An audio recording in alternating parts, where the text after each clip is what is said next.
ಏನ್ರಿ ನಿಂತ್ಕೋಣ. ಸತ್ಯವೇದಗಳನ್ನ 150ನೇ ಕೀರ್ತನೆಗೆ ತಿಳಿಸ್ಕೊಳ್ಳುತ್ತೇವೆ. Let's read on standard. Turn your Bibles to Psalms 150. 6 ವಚನಗಳಿವೆ. ನಾವು ಒಟ್ಟಾಗಿ ಓದುವವರಾಗಿದ್ದೇವೆ. We are going to read together as a church. Psalms 150. 150ನೇ ಕೀರ್ತನೆ ನಾವು ಒಟ್ಟಾಗಿ ಎಲ್ಲರೂ ಓದಿಕೊಳ್ಳೋಣ. ಸತ್ಯವೇದಗಳು ದಯವಿಟ್ಟು ಲಕ್ಷ್ಯ ತೆಗೆದುಕೊಳ್ಳಿ. ಮಕ್ಕಳು ಸಹ ಎಲ್ಲರೂ ಒಟ್ಟಾಗಿ ಸೇರಿ 150ನೇ ಕೀರ್ತನ ಓದಿಕೊಳ್ಳೋಣ. ಯೆಹೋವನಿಗೆ ಸ್ತೋತ್ರ, ದೇವರನ್ನು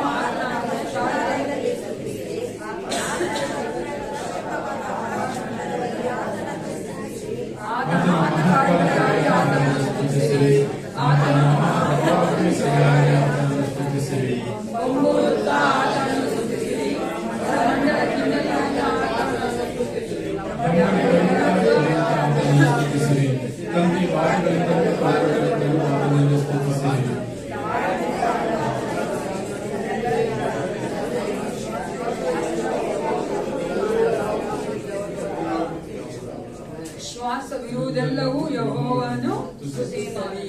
ಯಾಹುವಿಗೆ ಸ್ತೋತ್ರ, ಯೇಸುವಿಗೆ ಸ್ತೋತ್ರ ಉಂಟಾಗಲಿ.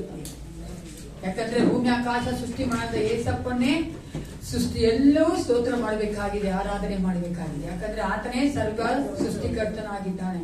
Is a creator God. ಆತನ ಎಲ್ಲವನ್ನ ಸೃಷ್ಟಿ ಮಾಡಿದ ಆತನಿಗೆ ನಾವು ಮಾನ ಪ್ರಭಾವ ಸಲ್ಲಿಸಬೇಕು, ಘನತೆ ಗೌರವವನ್ನು ಸಲ್ಲಿಸಬೇಕು. ಪ್ರಿಯರೇ, ಆತನ ಸನ್ನಿಧಾನಕ್ಕೆ ಅಂಗಗಳಲ್ಲಿ ನಾವು ಭಯಭಕ್ತಿ ಉಳ್ಳವರಾಗಿ ಬರಬೇಕು, ಒಂದು ಕೃತಜ್ಞತೆ ಹೃದಯ ಉಳ್ಳಂತವರಾಗಿ ಬರಬೇಕು. ಪ್ರಿಯರೇ, ಯೇಸು ಕ್ರಿಸ್ತ ನಮ್ಮ ಜೀವಿತದಲ್ಲಿ ಮಾಡುವಂತ ಅನೇಕ ಅದ್ಭುತಗಳನ್ನ ನೆನೆಸಿ ನೋಡುವುದಾದ್ರೆ ನಾವು ಯಾರು ಆ ಒಂದು ಹೃದಯದಲ್ಲಿ ಕೃತಜ್ಞತೆ ಇಲ್ಲದೆ ಬರಕ್ಕೆ ಸಾಧ್ಯವೇ ಇಲ್ಲ. ಪ್ರಿಯರೇ, hallelujah.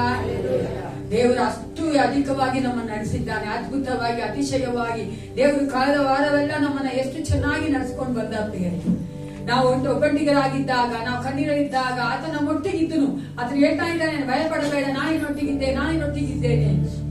The God who will live with us. ನಮ್ಮೊಟ್ಟಿಗೆ ಜೀವಿಸುವಂತ ದೇವರ ನಾವು ಆರಾಧನೆ ಮಾಡಿ ಬಂದಿದ್ದೇವೆ. ಕಣ್ಣುಗಳು ಮುಚ್ಚಿಕೊಂಡವರಾಗಿ ದೇವರಿಗೆ ಒಂದು ಕ್ಷಣ ಏಸಪ್ಪ ನನ್ನನ್ನೇ ಒಪ್ಪಿಸಿಕೊಳ್ಳುತ್ತೇನೆ ಅಂತ ನಮ್ಮ ಹೃದಯ ಹೇಳ್ಕೊಳ್ಳೋಣ. ನಮ್ಮ ಬಲವಲ್ಲ, ನಮ್ಮ ಸಾಮರ್ಥ್ಯ ಅಲ್ಲ ಏಸಪ್ಪ, ನಿನ್ನ ಪರಿಶುದ್ಧ ಆತ್ಮವನ್ನು ನಮ್ಮನ್ನು ತುಂಬಿಸು. ಹೌದು ರಾಜ, ನಾವು ಬಲಹೀನ ಪಾತ್ರೆಗಳು, ನೀನಾದರೂ ಬಲವುಳ್ಳ ದೇವನಾಗಿದ್ದಿ. ನಮ್ಮನ್ನು ಬಲಪಡಿಸು ರಾಜ. ನಿನ್ನ ಒಂದು ಪರಿಶುದ್ಧವಾದ ಪ್ರಸನ್ನತೆಯನ್ನು ನಮ್ಮ ನಡೆಸು ಕರ್ತನೆ. ಹೌದು ರಾಜ, ನೀವು ಮೆಚ್ಚಬೇಕು ಏಸಪ್ಪ ನಾವು ಮಾಡುವಂತ ಪ್ರತಿಯೊಂದು ಆರಾಧನೆಗಳನ್ನ, ಸ್ತೋತ್ರಗಳನ್ನ, ಅಪ್ಪ ಸ್ತುತಿಗಳನ್ನ. ಹೌದು ರಾಜ, ಅಪ್ಪ ರಾಜ, ನಾವು ಪೂರ್ಣ ಹೃದಯದಿಂದ, ಸಂತೋಷದಿಂದ, ಪ್ರೀತಿಯಿಂದ ನಾವು ಕಪ್ಪ ನಿಮ್ಮನ್ನು ಆರಾಧನೆ ಮಾಡುವಂತೆ, ಸ್ತೋತ್ರ ಸಲ್ಲಿಸುವಂತೆ ಪ್ರತಿಯೊಬ್ಬರನ್ನು ಈ ಕಾರ್ಯ ಮಾಡು. ದೇವರ ಆತ್ಮನೇ, ನೀನು ಕರ್ತನೆ ಪ್ರತಿಯೊಬ್ಬರನ್ನ ಅಭಿಷೇಕಿಸು ಕರ್ತ. ನಿನ್ನ ಮಕ್ಕಳನ್ನ ಕರ್ತನೆ ನೀನು ನಡೆಸಿಕೊಡಬೇಕೆ ನಾನು ಒಪ್ಪಿಸಿಕೊಡುತ್ತೇನಪ್ಪ. Thank you Holy Spirit. Enter Lord, enter Father. ಪರಿಶುದ್ಧನೆ ಎಲ್ಲ ಚಂಚಲವಾದ ಮನಸ್ಸನ್ನು ತೆಗೆದುಹಾಕು ರಾಜ. ಏಸಪ್ಪ ಎಲ್ಲ ಡಿಸ್ಟರ್ಬೆನ್ಸ್ ಗಳನ್ನ ತೆಗೆದುಹಾಕು ಕರ್ತನೆ. ಏಸಪ್ಪ ನಾವು ಕರ್ತನೆ ಸ್ಥಿರಚಿತ್ತದಿಂದ ಏಸಪ್ಪ ಒಂದೇ ಮನಸ್ಸುಳ್ಳವರಾಗಿ ಅಪ್ಪ ನಿನ್ನನ್ನೇ ದೃಷ್ಟಿಸುತ್ತಾ ಕರ್ತ ನಾವು ಕರ್ತನೆ ನಿನ್ನನ್ನು ಆರಾಧನೆ ಮಾಡುವಂತೆ, ವಾಕ್ಯಗಳನ್ನ ಕೇಳುವಂತೆ, ಅಪ್ಪ ಅದರಂತೆ ನಡೆಯೋದಿಗೆ ಒಪ್ಪಿಸಿಕೊಡುವಂತೆ ದೇವಾ ಕರ್ತನೆ ನಿನ್ನ ವಾಕ್ಯಗಳನ್ನ ಬಿತ್ತುವಾಗ ಸಹಿತ ತೆಗೆದುಕೊಳ್ಳದಂತೆ ನಾವು ಅದನ್ನು ಹೃದಯದಲ್ಲಿ ಬಚ್ಚಿಟ್ಟುಕೊಂಡು ಅದನ್ನು ನಡೆಯುವುದಕ್ಕೆ ಕರ್ತನ ಒಪ್ಪಿಸಿಕೊಡುವಂತೆ ಅಪ್ಪ ಪ್ರತಿಯೊಬ್ಬರಲ್ಲಿ ಕಾರ್ಯ ಮಾಡು. ಅಪ್ಪ ಪ್ರತಿಯೊಂದು ಭಾಗವನ್ನು ಆಶೀರ್ವದಿಸಿಕೊಡು. ಯೇಸು ಕ್ರಿಸ್ತನ ನಾಮದಲ್ಲಿ ಪ್ರಾರ್ಥಿಸುತ್ತೇನೆ, ಒಳ್ಳೆಯ ಪಿತನೇ.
ಹೌದು ಪ್ರಿಯರೇ, ಅದರ ಪ್ರಸನ್ನದಲ್ಲಿ ನಮ್ಮಲ್ಲಿ ಒಪ್ಪಿಸಿಕೊಡುವವರಾಗಿರೋಣ ಪ್ರಿಯರೇ. ಕೃತಜ್ಞತಾಸ್ತುತಿಯೊಡನೆ ಆತನ ಮಂದಿರದಲ್ಲಿ ನಾವು ಕಾಲಿಟ್ಟಿರುವಾಗ ಪ್ರಿಯರೇ, ನಮ್ಮನ್ನೇ ಆತನ ಕರದಲ್ಲಿ ಸಮರ್ಪಿಸಿಕೊಡೋಣ. ಏಕೆಂದರೆ ನಮ್ಮ ದೇವರು ನಮ್ಮ ಭಾರಗಳನ್ನು ಹೊತ್ತಿರುವಂತಹ ದೇವನು, ನಮಗೋಸ್ಕರ ಚಿಂತಿಸುವಂತಹ ಕರ್ತನು ಆತನಾಗಿದ್ದಾನೆ ಪ್ರಿಯರೇ. ನಾವು ವಾಕ್ಯಗಳಲ್ಲಿ ನೋಡುತ್ತೇವೆ, ನಾನು ಯೆಹೋವನನ್ನು ಎಡೆಬಿಡದೆ ಕೊಂಡಾಡುವೆನು, ಆತನ ಸ್ತೋತ್ರವು ಯಾವಾಗಲೂ ನನ್ನ ಬಾಯಲ್ಲಿ ಇರುವುದು. ನನ್ನ ಮನಸ್ಸು ಯೆಹೋವನಲ್ಲಿ ಗೊತ್ತಿರುವುದು, ಇದನ್ನು ದೀನರು ಕೇಳಿ ಸಂತೋಷಿಸುವರು. ನನ್ನೊಡನೆ ಯೆಹೋವನನ್ನು ಕೊಂಡಾಡಿರಿ, ನಾವು ಒಟ್ಟಾಗಿ ಆತನ ಹೆಸರನ್ನು ಘನಪಡಿಸೋಣ. ಹೌದು ಪ್ರಿಯರೇ, ಒಂದು ಉನ್ನತವಾದ ನಾಮವನ್ನು ನಾವು ಸ್ತುತಿಸಲು ಸೇರಿದ್ದೇವೆ ಪ್ರಿಯರೇ. ಈ ಸಮಯದಲ್ಲಿ ನಾವೆಲ್ಲರೂ ಕುಳಿತುಕೊಂಡವರಾಗಿ ಎಡಬಿಡದೆ ನಾವು ಕೊಂಡಾಡುವ ಹಾಡಿನೊಂದಿಗೆ ಕರ್ತನ ನಾಮದಿಂದ ಶ್ರೇಷ್ಠವಾಗಿ ಮಹಿಮೆಪಡಿಸೋಣ.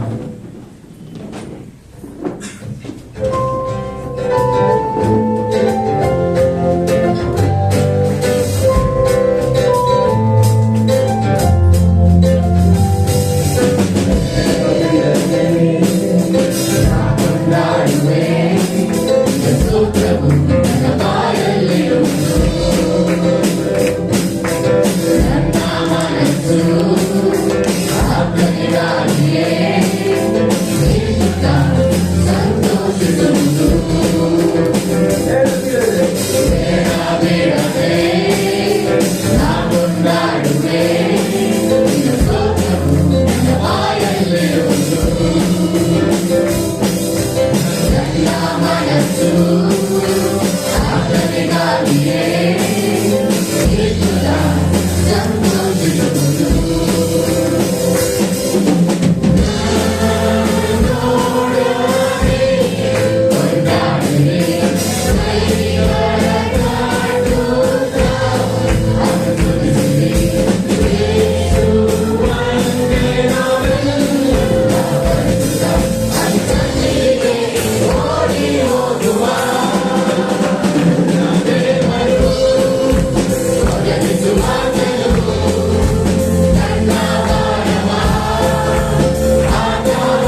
ಆರಾಧಿಸುತ್ತಿದ್ದೇವೆ ಪ್ರಿಯರೇ.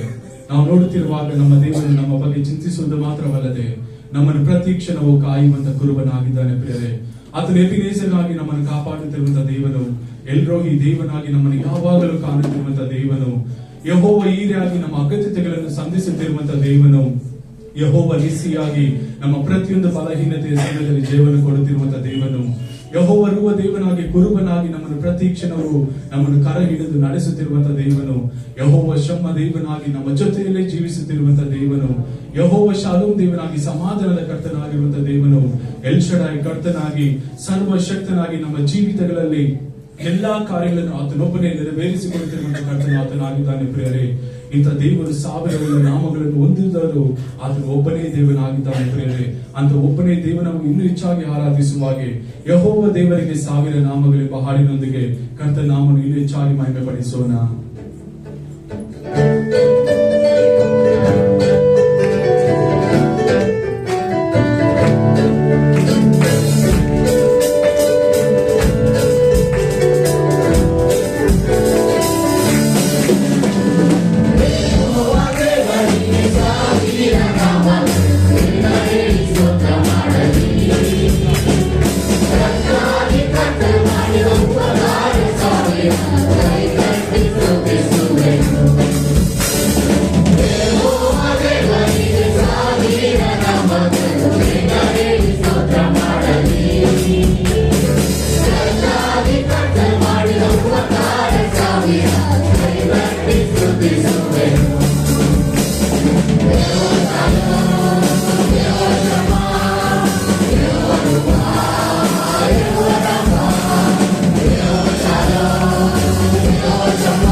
ಸ್ತೋತ್ರ ಮಾಡಲಿ.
ಫಿಲಿಪಿಯವರಿಗೆ ಬರೆದ ಪತ್ರಿಕೆ 2:9-11 ಈ ರೀತಿಯಾಗಿ ನಾವು ನೋಡುತ್ತೇವೆ. ಈ ಕಾರಣದಿಂದ ದೇವರು ಆತನನ್ನು ಅತ್ಯುನ್ನತ ಸ್ಥಾನಕ್ಕೆ ಏರಿಸಿ ಎಲ್ಲಾ ಹೆಸರುಗಳಿಗಿಂತ ಶ್ರೇಷ್ಠವಾದ ಹೆಸರನ್ನು ಆತನಿಗೆ ದಯಪಾಲಿಸಿದ್ದಾನೆ. ಆದುದರಿಂದ ಸ್ವರ್ಗ, ಮೃತ್ಯು, ಪಾತಾಳಗಳಲ್ಲಿರುವವರೆಲ್ಲರೂ ಯೇಸುವಿನ ಹೆಸರಿನಲ್ಲಿ ಅಡ್ಡಬಿದ್ದು ಯೇಸು ಕ್ರಿಸ್ತನನ್ನು ಒಡೆಯನೆಂದು ಪ್ರತಿಜ್ಞೆ ಮಾಡಿ ತಂದೆಯಾದ ದೇವರಿಗೆ ಘನವನ್ನು ಸಲ್ಲಿಸುವರು. ಹೌದು ಪ್ರೇರೆ, ಇಂಥ ಉನ್ನತವಾದ ನಾಮದ ಅಡಿಯಲ್ಲಿ ನಾವಿದ್ದೇವೆ ಪ್ರೇರೆ. ಆತನ ನಾಮದ ಆಶ್ರಯದಲ್ಲಿ ನಾವು ಯಾವಾಗಲೂ ಜೀವಿಸುವಂತ ಮಕ್ಕಳು ನಾವಾಗಿದ್ದೇವೆ ಪ್ರೇರೆ. ಆತನ ನಾಮ ಒಂದೇ ನಮಗೆ ಬಿಡುಗಡೆ ಕೊಡುವಂತ ನಾಮ, ಸ್ವಸ್ಥತೆ ಕೊಡುವಂತ ನಾಮ, ರಕ್ಷಣೆ ಕೊಡುವಂತ ನಾಮ, ನಮಗೆಲ್ಲವೂ ಆತನ ನಾಮದಲ್ಲಿ ದೊರಕುವಂತದ್ದಾಗಿದೆ ಪ್ರಿಯರೇ. ಅಂತ ಸುಂದರವಾದ ನಾಮವನ್ನು ಇನ್ನೂ ಹೆಚ್ಚಾಗಿ ಸ್ತುತಿಸುವ ಹಾಗೆ ಯೇಸು ನಾಮ ಸುಂದರ ನಾಮ ಎಂಬ ಹಾಡಿನೊಂದಿಗೆ ಕರ್ತ ನಾಮವನ್ನು ಇನ್ನೂ ಹೆಚ್ಚಾಗಿ ನಾವು ಮಹಿಮೆ ಪಡಿಸೋಣ.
ಎಷ್ಟೊಂದು ಮಧುರವುಳ್ಳ ನಾಮವನ್ನು, ಸಿಹಿ ಜೇನಿಗಿಂತ ಅತಿ ಮಧುರವಾದ ನಾಮವನ್ನು, ಈ ಲೋಕದಲ್ಲಿ ಸಿಗುವಂತಹ ಅತಿ ಬೆಲೆ ಬಾಳುವಂತಹ ಬೆಳ್ಳಿ ಬಂಗಾರಕ್ಕಿಂತ ಉನ್ನತವಾದ ನಾಮವನ್ನು ನಾವು ಯಾವಾಗಲೂ ಆರಾಧಿಸುತ್ತಿದ್ದೇವೆ ಪ್ರಿಯರೇ.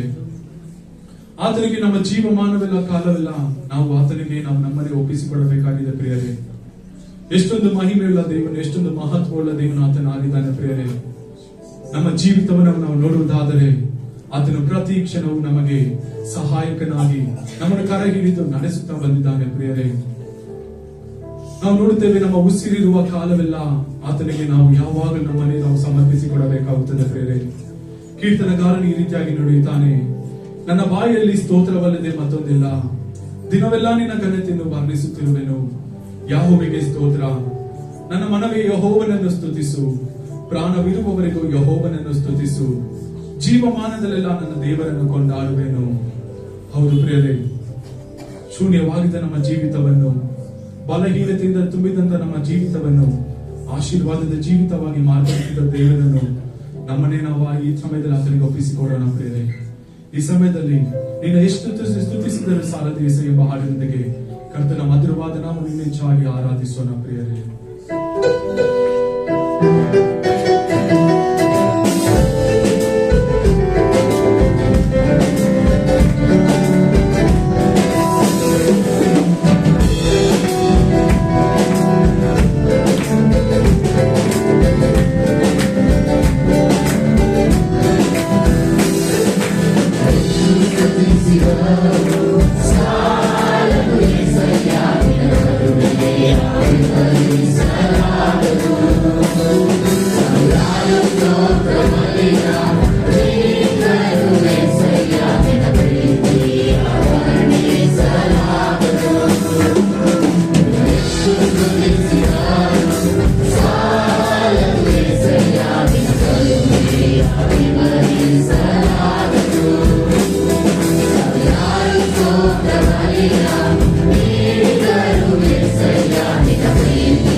ಜೀವಿತದಲ್ಲಿ ಮತ್ತೊಂದಾವತಿ ನಮ್ಮನ್ನೇ ಆತನಿಗೆ ಸಮರ್ಪಿಸಿಕೊಡೋಣ.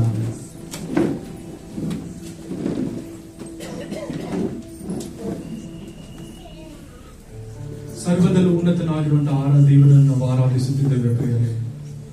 ನಾವು ನಮ್ಮ ಜೀವಿತ ಕಾಲ ನೆನೆಸುವುದಾದರೆ ಎಷ್ಟೊಂದು ಮಹತ್ ಕಾರ್ಯಗಳನ್ನು ಆತನು ನಮ್ಮ ಜೀವಿತಗಳಲ್ಲಿ ಪ್ರತಿದಿನವೂ ನಡೆಸುತ್ತಾ ಬಂದಿದ್ದಾನೆ ಪ್ರಿಯರೇ. ಆತನಿರುವುದರಿಂದಲೇ ನಮ್ಮ ಜೀವಿತಗಳಲ್ಲಿ ಎಲ್ಲವೂ ಸಾಧ್ಯವಾಗಿದೆ ಪ್ರಿಯರೇ. ಈ ಸಮಯದಲ್ಲಿ ನಮ್ಮನ್ನೇ ಆತನ ಕರದಲ್ಲಿ ಸಮರ್ಪಿಸಿಕೊಡೋಣ ಪ್ರಿಯರೇ.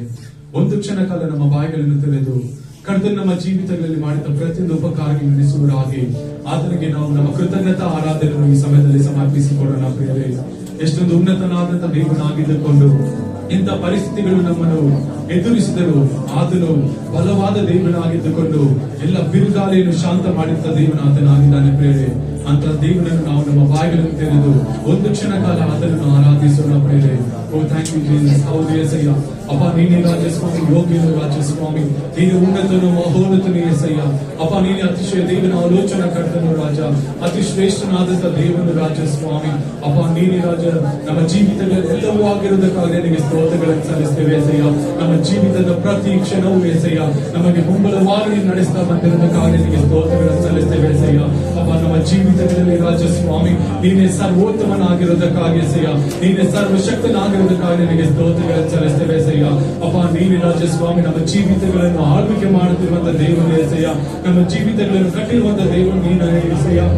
ನೀನೇ ರಾಜಸ್ವಾಮಿ ನಮಗೆ ಸಂಪೂರ್ಣವಾಗಿ ನಿಂತಿರುವುದಕ್ಕಾಗಿ ನಿನಗೆ ಸ್ತೋತ್ರಗಳನ್ನು ಸಲ್ಲಿಸ್ತೇವೆ ಏಸಯ್ಯ. ಅಪ್ಪ ನೀನೊಬ್ಬನೇ ಯೋಗ್ಯನು ರಾಜಸ್ವಾಮಿ, ನೀನೊಬ್ಬನೇ ಎಲ್ಲ ಮಹಿಮೆಗೆ ಆರಾಧನೆಗೆ ಎಲ್ಲವೂ ರಾಜಸ್ವಾಮಿ, ನೀನೊಬ್ಬನೇ ಅರಸನಾಗಿರುವಂತ ದೇವನಾಗಿರುವುದಕ್ಕಾಗಿ ನಿನಗೆ ಸ್ತೋತ್ರಗಳನ್ನು ಸಲ್ಲಿಸ್ತೇವೆ ಏಸಯ್ಯ. ಓ ಥ್ಯಾಂಕ್ ಯು ಜೀಸಸ್.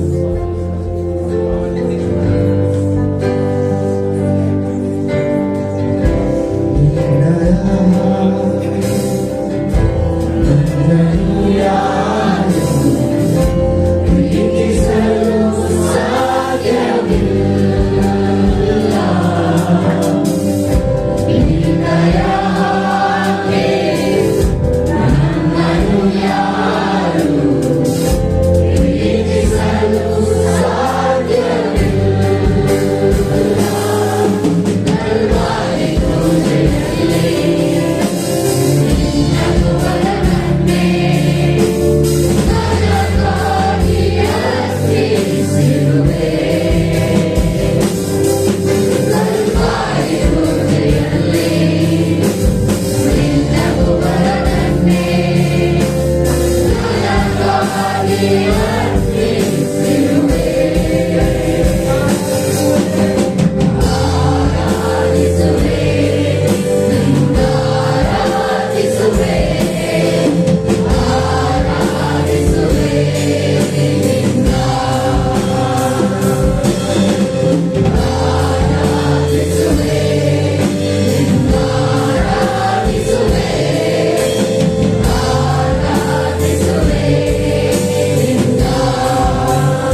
ಅತಿ ಸುಂದರವಾದ ದೇವನನ್ನು, ಅತಿ ಪರಿಶುದ್ಧವಾದ ದೇವನನ್ನು ನಾವು ಆರಾಧಿಸಿದ್ದೇವೆ ಪ್ರಿಯರೇ.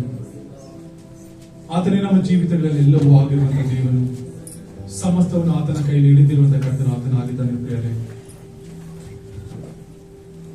ಎಸೆಯ ವಿಶೇಷವಾಗಿ ಎಸೆಯ ಅಪ್ಪ, ನಮ್ಮ ಇದುವರೆಗೂ ರಾಜ ನಿನ್ನ ಒಂದು ಸ್ತುತಿ ಆರಾಧನೆ ನಮ್ಮ ನಡೆಸುವುದಕ್ಕಾಗಿ ನಿನಗೆ ಘನವಾದ ಸ್ತೋತ್ರಗಳನ್ನು ಸಲ್ಲಿಸ್ತೇವೆ ಎಸೆಯ ಅಪ್ಪ. ವಿಶೇಷವಾಗಿ ರಾಜಸ್ವಾಮಿ ನಿನ್ನ ಒಂದು ರೆಕ್ಕೆಗಳ ಅಡಿಯಲ್ಲಿ ರಾಜಸ್ವಾಮಿ, ನಿನ್ನ ಒಂದು ವಿಶೇಷವಾದ ಪ್ರಸನ್ನತೆಯಲ್ಲಿ ರಾಜಸ್ವಾಮಿ ನಮ್ಮನ್ನು ಯಾವಾಗಲೂ ನಡೆಸ್ತಾ ಬಂದಿರುವುದಕ್ಕಾಗಿ ನಿನಗೆ ಘನವಾದ ಸ್ತೋತ್ರಗಳನ್ನು ಸಲ್ಲಿಸ್ತೇವೆ ಎಸೆಯ. ವಿಶೇಷವಾಗಿ ಮುಂದಿನ ಎಲ್ಲ ಕಾರ್ಯಗಳನ್ನು ಕರೆದಲ್ಲಿ ಸಮರ್ಪಿಸಿಕೊಡುತ್ತೇವೆ ಎಸೆಯ.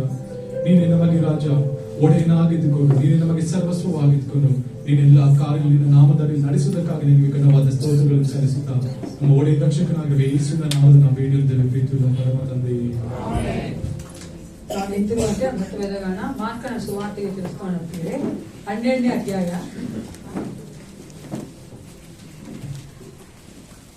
Mark 12. Let's turn our Bibles for the New Testament reading. Gospel according to Mark chapter 12. 29, 30, 31 ಒಟ್ಟಾಗಿ ಓದುವವರಾಗಿದ್ದೇವೆ. We are going to read together 29, 30, 31 verse of Mark chapter 12. ಎಲ್ಲರೂ ಸತ್ಯವೇದಿರೋ ದಯವಿಟ್ಟು ಸತ್ಯ ತೆಗೆದುಕೊಂಡು ಎಲ್ಲರೂ ಒಟ್ಟಾಗಿ ಓದಿಕೊಳ್ಳೋಣ. ದೇವರ ವಾಕ್ಯವನ್ನು ಭಯಭಕ್ತಿಯಿಂದ ಅರ್ಥ ಮಾಡಿಕೊಂಡವರಾಗಿ ಓದುವವರಾಗಿದ್ದೇವೆ. ಮಾರ್ಕ 12, 29, 30, 31 ಓದಿಕೊಳ್ಳೋಣ.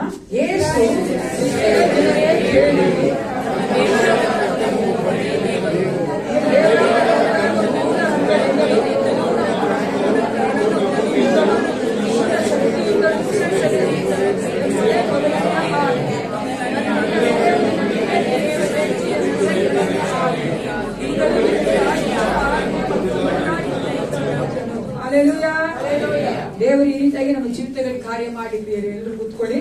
ಸಂದೇಶ ಕೊಡಬೇಕಾದ್ರೆ ಕಾರ್ಯ ತೆಗೆದುಕೊಂಡು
ನಮಗಾಗಿ ಜೀವ ಕೊಟ್ಟಂತ ಯೇಸು ಕ್ರಿಸ್ತ ನಾಮದಲ್ಲಿ ಮೇಲೆ ನಾವು ಸ್ವಾಗತ ಮಾಡುವವರಾಗಿದ್ದೇವೆ.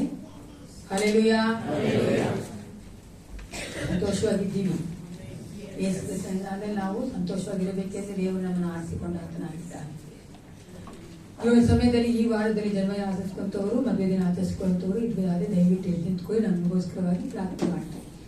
If anyone is getting celebrate birthdays and marriage anniversaries, please stand up and pray. Birthday. Yes. In the answer, ಸಮಯ ಕೊಡಬಹುದು ನಾನು ಅನ್ಕೋಬಹುದು. ಪ್ರಾರ್ಥನೆ ಮಾಡ್ಕೊಳ್ಳೋಣ. ಸೇನಾಧೀಶ್ವರಾದ ಪರಲೋಕ ತಂದೆ ಅಪ್ಪ ಪಿತನಿಗೆ ಕೋಟಿ ಕೋಟಿ ಸ್ತೋತ್ರ ಉಂಟಾಗಲಿ.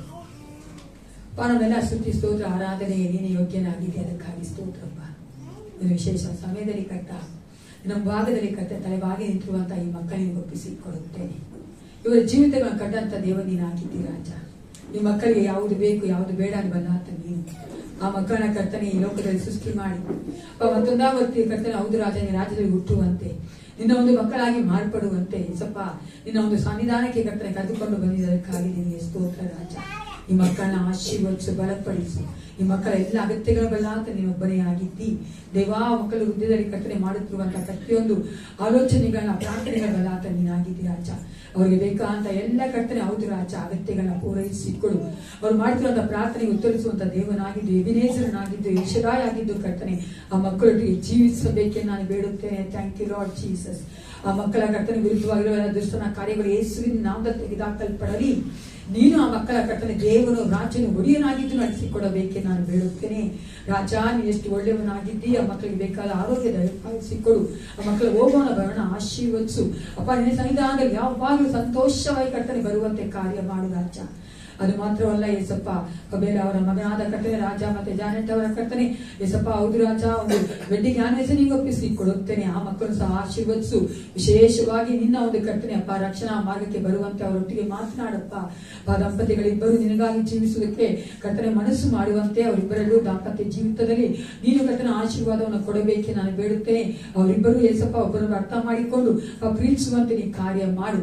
ಮತ್ತೊಂದಾವರ್ತಿ ರಾಜ ಅವರು ಏಸಪ್ಪ ಎಲ್ಲಾ ಮಕ್ಕಳಿಗೆ ಒಪ್ಪಿಸಿಕೊಡುತ್ತೇನೆ ಅಪ್ಪ. ಈ ಒಂದು ಸಮಯದಲ್ಲಿ ರಾಜ ನಾವು ಕೊಟ್ಟಿರುವಂತಹ ಕಾಣಿಗಳನ್ನ ದಶಭಾಗ ನೀವು ಒಪ್ಪಿಸಿಕೊಡುತ್ತೇವಪ್ಪ ದೇವಾ. ನೀನು ಕರ್ತನೆ ಇದು ನಮಗೆ ಕರ್ತನೆ ಗೌರವವಾಗಿ ದಾನವಾಗಿ ರಾಜ ಒಂದು ಹೌದು ಏಸಪ್ಪ ಬೇಕಾದ ಬಲವನ್ನ ಕೊಟ್ಟು ಆದಾಯವನ್ನ ಕೊಟ್ಟಿದ್ದಿ. ಅದರಲ್ಲಿ ನಿಮಗೆ ನಾವು ಕೊಟ್ಟಿರುವಂತಹ ಈ ಒಂದು ಕರ್ತನೆ ದಶಭಾಗ ಕಾಣಿಗಳನ್ನ ಆಶೀರ್ವದಿಸು. ಇದರಿಂದ ರಾಜ್ಯಕ್ಕೋಸ್ಕರವಾಗಿ ಏಸಪ್ಪ ಅನೇಕ ಕರ್ತನೆ ಹೌದು ರಾಜ ಸೇವೆಗಳಿಗೆ ಉಪಯೋಗಿಸಲ್ಪಡುವಂತೆ ಸಭೆಯ ಕರ್ತನೆ ಬೇಕಾದಂತ ಎಲ್ಲ ಕರ್ತನೆ ಅಪ್ಪ ಕಾರ್ಯಗಳಿಗೆ ಉಪಯೋಗಿಸಲ್ಪಡುವಂತೆ ಆಶೀರ್ವದಿಸು. ಕೊಟ್ಟಿರುವಂತಹ ಪ್ರತಿಯೊಬ್ಬರು ನಿನ್ನಿಂದ ಕರ್ತನೆ ಪ್ರತಿಫಲ ಹೊಂದಿಕೊಂಡು ಆಶೀರ್ವಾದ ಹೊಂದಿಕೊಂಡು ಅನೇಕರಿಗೆ ಆಶೀರ್ವಾದ ನಿಧಿಗಳಾಗಿ ಜೀವಿಸುವಂತೆ ಕಾರ್ಯ ಮಾಡು. ವಾಕ್ಯ ಭಾಗವನ್ನು ಸಹ ಆಶೀರ್ವದಿಸು. ನೀ ದಾಸರ ಮೂಲಕವಾಗಿ ನಮ್ಮೊಟ್ಟಿಗೆ ಮಾತನಾಡು. ಯೇಸು ಕ್ರಿಸ್ತನ ನಾಮದಲ್ಲಿ ಪ್ರಾರ್ಥಿಸ್ತೇನೆ, ಒಳ್ಳೆಯ ಪಿತನೇ. ಈಗ ನಮ್ಮ ದೇವಂತ ಟೈಟಸ್ ಅವರು ಮುಂದೆ ಬಂದು ಅನೌನ್ಸ್ಮೆಂಟ್ ಕೊಡ್ತಾರೆ.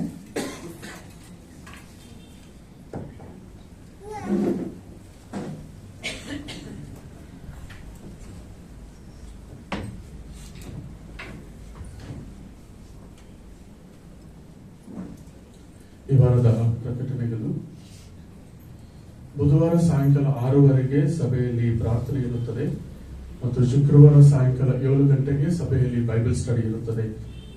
ಶನಿವಾರ ಸಾಯಂಕಾಲ ಹಾಡಿನ ಅಭ್ಯಾಸ ಇರುತ್ತದೆ. ಹಾಡಿನ ತಂಡದವರು ಬಂದು ಸಿದ್ಧತೆ ಮಾಡ್ಕೊಳ್ಬೇಕಾಗಿ ಕೇಳ್ಕೊಂತಾನೆ. ಮತ್ತು ಬರುವ ಭಾನುವಾರ ಬೆಳಗಿನ ಜಾವ 8:00ವರೆಗೆ ಸಭೆಯಲ್ಲಿ ಆರಾಧನೆ ಇರುತ್ತದೆ. ಇವತ್ತು ಯೌವನಸ್ಥರ ಕೂಟ ಇರುತ್ತದೆ.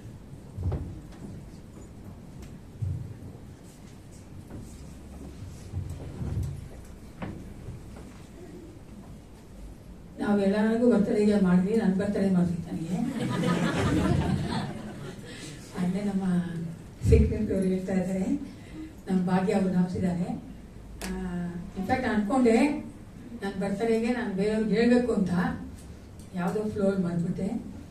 ನಮ್ಮ ಮಧ್ಯಲ್ಲಿರುವಂಥ ನೋನ್ ರಾಜ್ ಪಾಸ್ಟರ್ ಅವರು ನನಗೋಸ್ಕರವಾಗಿ ಪ್ರಾರ್ಥನೆ ಮಾಡಿ ಹೇಳ್ಕೊಳ್ತೇನೆ. ಅದರ ನಂತರ ಅದೇ ರೀತಿಯಾಗಿ ನಮಗೆ ವಾಕ್ಯಗಳನ್ನ ಹಂಚಿಕೊಳ್ಬೇಕು ನಾನು ಹೇಳ್ಕೊಳ್ತೇನೆ.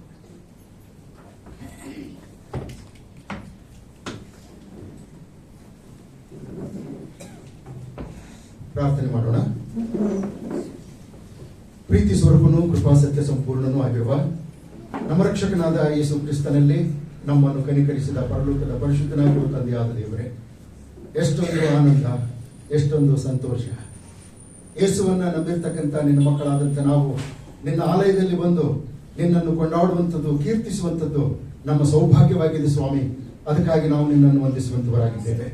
ಈ ದಿನ ವಿಶೇಷವಾಗಿ ಕರ್ತನೆ, ನಮ್ಮನ್ನು ಪ್ರೀತಿಸಿ ನಮ್ಮ ಹಿತಕ್ಕೋಸ್ಕರವಾಗಿ, ನಾವು ಆತ್ಮಿಕವಾಗಿ ಅಭಿವೃದ್ಧಿ ಹೊಂದುವುದಕ್ಕೋಸ್ಕರವಾಗಿ, ಕರ್ತನಾದ ನಿನ್ನ ರಾಜ್ಯಕ್ಕಾಗಿ, ನೀತಿಗಾಗಿ ತವಕ ಕೊಡುತ್ತಾ ನಿನ್ನ ಎರಡನೇ ಆಗಮನದಲ್ಲಿ ನಾವು ಎತ್ತಲ್ಪಡಬೇಕು ಅನ್ನುವಂಥ ಉದ್ದೇಶದಿಂದ ನಿನ್ನ ಸನ್ನಿಧಿಯ ಸೇವೆ ಮಾಡ್ತಾ ಇರತಕ್ಕಂಥ ರೆವರೆಂಡ್ ಸಿ ಅನಿತಾ ಪಾಸ್ಟರ್ ಅವರಿಗಾಗಿ ನಿನಗೆ ಕೋಟಿ ಕೋಟಿ ಸ್ತೋತ್ರಗಳನ್ನು ಸಲ್ಲಿಸುವಂತವರಾಗಿದ್ದೇವೆ. ಅವರ ಜೀವಿತದಲ್ಲಿ ಮತ್ತೊಂದು ಜನ್ಮದಿನವನ್ನು ನೋಡುವಂತೆ ಸಹಾಯ ಮಾಡಿದ್ದಿ, ಅದಕ್ಕಾಗಿ ನಿನಗೆ ಸ್ತೋತ್ರ ಸಲ್ಲಿಸ್ತೇವೆ. ಅವರನ್ನು ಹೆತ್ತಂತ ತಂದೆ ತಾಯಿಗಳಿಗಾಗಿ ನಿನಗೆ ವಂದನೆ ಸಲ್ಲಿಸ್ತೇವೆ ಸ್ವಾಮಿ. ಅವರ ಜೊತೆಯಲ್ಲಿ ಹುಟ್ಟಿದಂತ ಎಲ್ಲ ಒಡ ಹುಟ್ಟಿದವರಿಗಾಗಿ ನಿನಗೆ ವಂದನೆಗಳನ್ನು ಸಲ್ಲಿಸುತ್ತೇವೆ. ಅವರ ಮೂಲಕವಾಗಿ ಕರ್ತನೆ, ಈ ದಿನದವರೆಗೂ ನೀನು ಅದ್ಭುತವಾದಂತ ರೀತಿಯಿಂದ ಮಹಿಮೆ ಹೊಂದುತ್ತಾ ಬಂದಿದ್ದೀ, ಅದಕ್ಕಾಗಿ ಸ್ತೋತ್ರ. ಅದ್ಭುತವಾಗಿ ಅವರನ್ನು ಸೇವೆಯಲ್ಲಿ ಉಪೇಕ್ಷಿಸಿಕೊಳ್ಳುತ್ತಾ ಬಂದಿದ್ದೀ, ಅದಕ್ಕಾಗಿ ನಿನಗೆ ಸ್ತೋತ್ರ.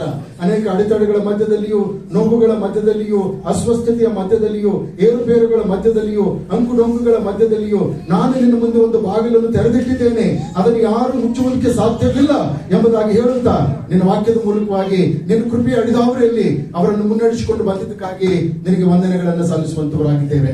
ಕರ್ತನೆ, ನಿನ್ನ ಸೇವಕಿಗೆ ಇನ್ನು ಹೆಚ್ಚಿನ ಆರೋಗ್ಯವನ್ನು ದಯಪಾಲಿಸು ಸ್ವಾಮಿ, ಇನ್ನು ಹೆಚ್ಚಿನ ಬಲವನ್ನು ದಯಪಾಲಿಸು ಸ್ವಾಮಿ. ಈ ಸಭೆಯನ್ನು ಮಾತ್ರವಲ್ಲ, ಇದಕ್ಕೆ ಸಂಬಂಧಪಟ್ಟಂತೆ ಇನ್ನು ಬೇರೆ ಬೇರೆ ಸಭೆಗಳನ್ನು ಕೂಡ ಕರ್ತನೆ, ಈ ಸಭೆಯ ಮಕ್ಕಳನ್ನಲ್ಲದೆ ಇನ್ನು ಬೇರೆ ಬೇರೆ ಮಕ್ಕಳಿಗೂ ಕೂಡ ನಿನ್ನ ಪವಿತ್ರ ವಾಕ್ಯಗಳನ್ನು ತಿಳಿಸುತ್ತಾ ನಿನ್ನ ಎರಡನೇ ಆಗಮನಕ್ಕಾಗಿ ಅವರನ್ನು ಸಿದ್ಧಪಡಿಸುವ ಹಾಗೆ ಸಹಾಯವನ್ನು ದಯಪಾಲಿಸು.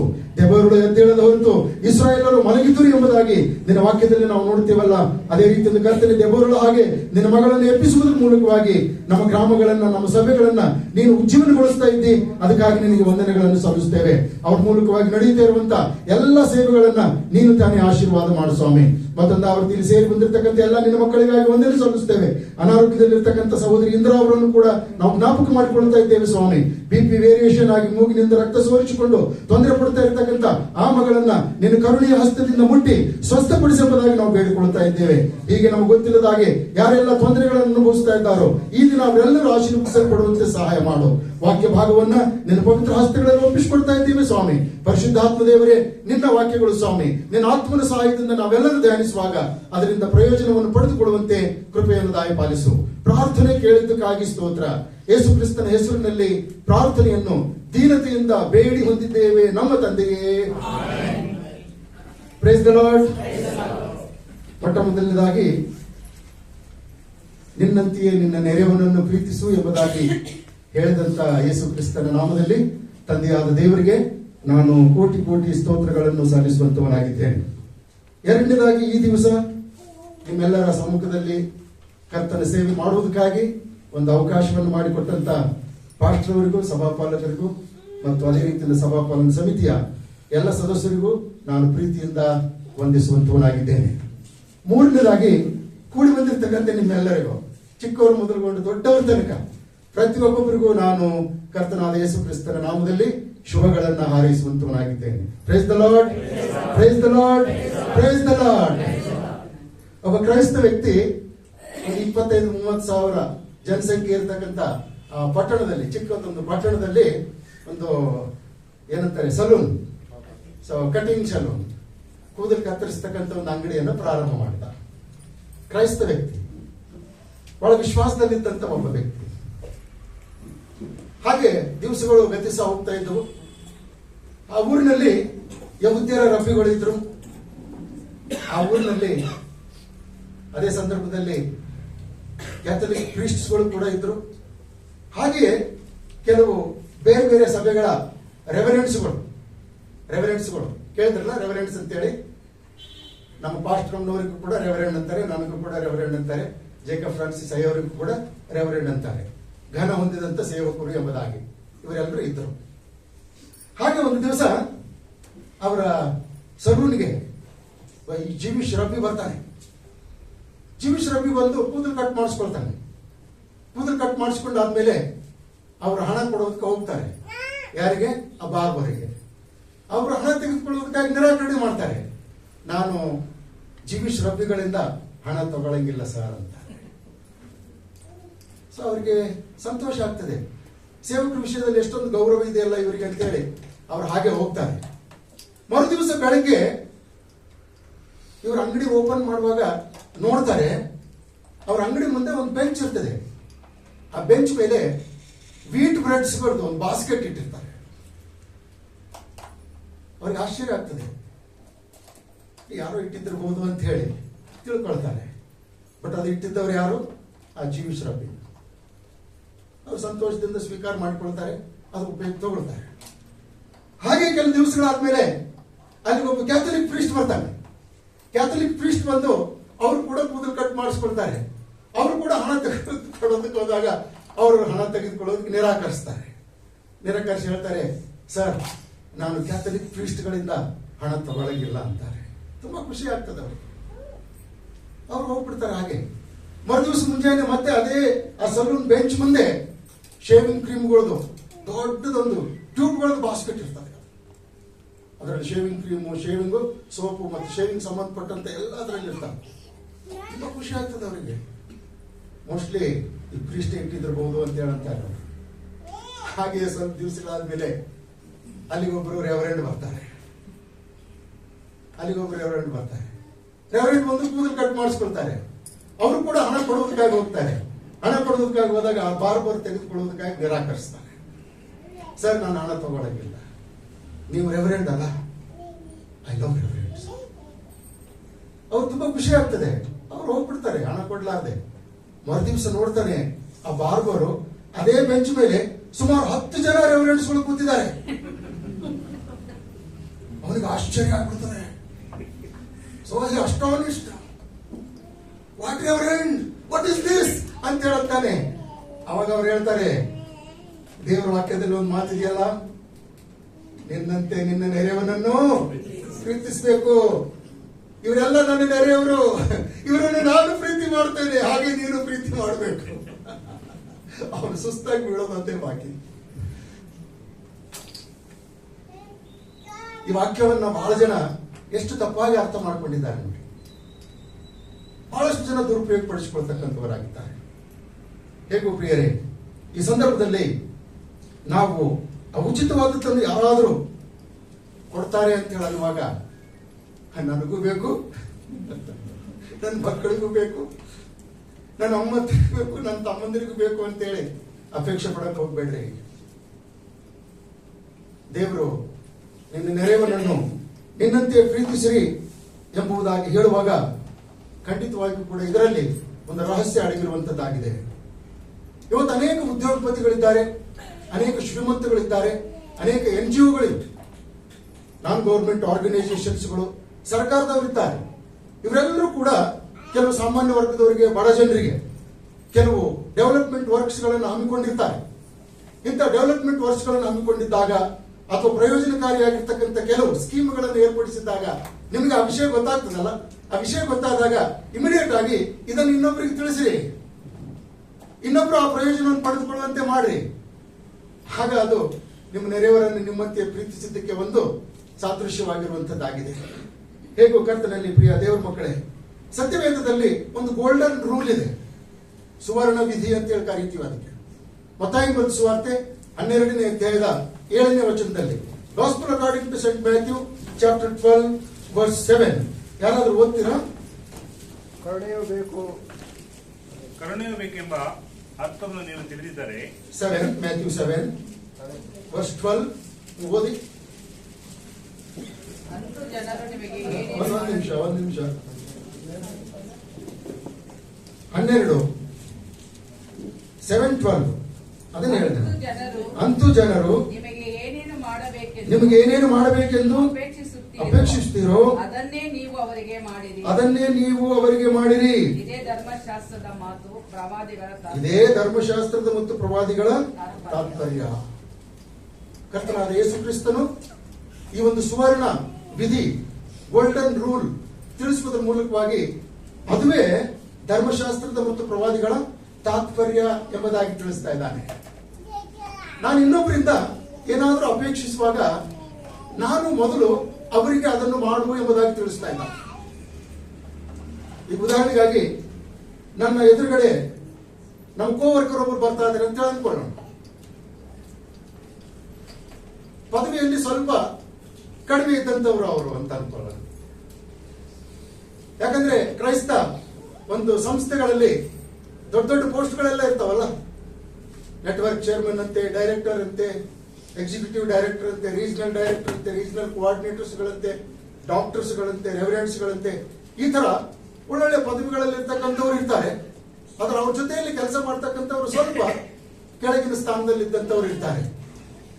ಈಗ ಈ ವಾಕ್ಯವನ್ನ ನಾವು ಮುಂದಿಟ್ಕೊಂಡು ನೋಡೋಣ. ಎದುರುಗಡೆ ಬರ್ತಕ್ಕಂಥ ನನಗಿಂತ ಕಡಿಮೆ ಸ್ಥಾನದಲ್ಲಿ ಇರ್ತಕ್ಕಂಥ ಒಬ್ಬ ವ್ಯಕ್ತಿ ಬಂದಾಗ ಈ ವಾಕ್ಯ ಹೇಗೆ ಅನ್ವಯ ಮಾಡ್ಕೊಳ್ಳೋಣ? How to apply this word in our life.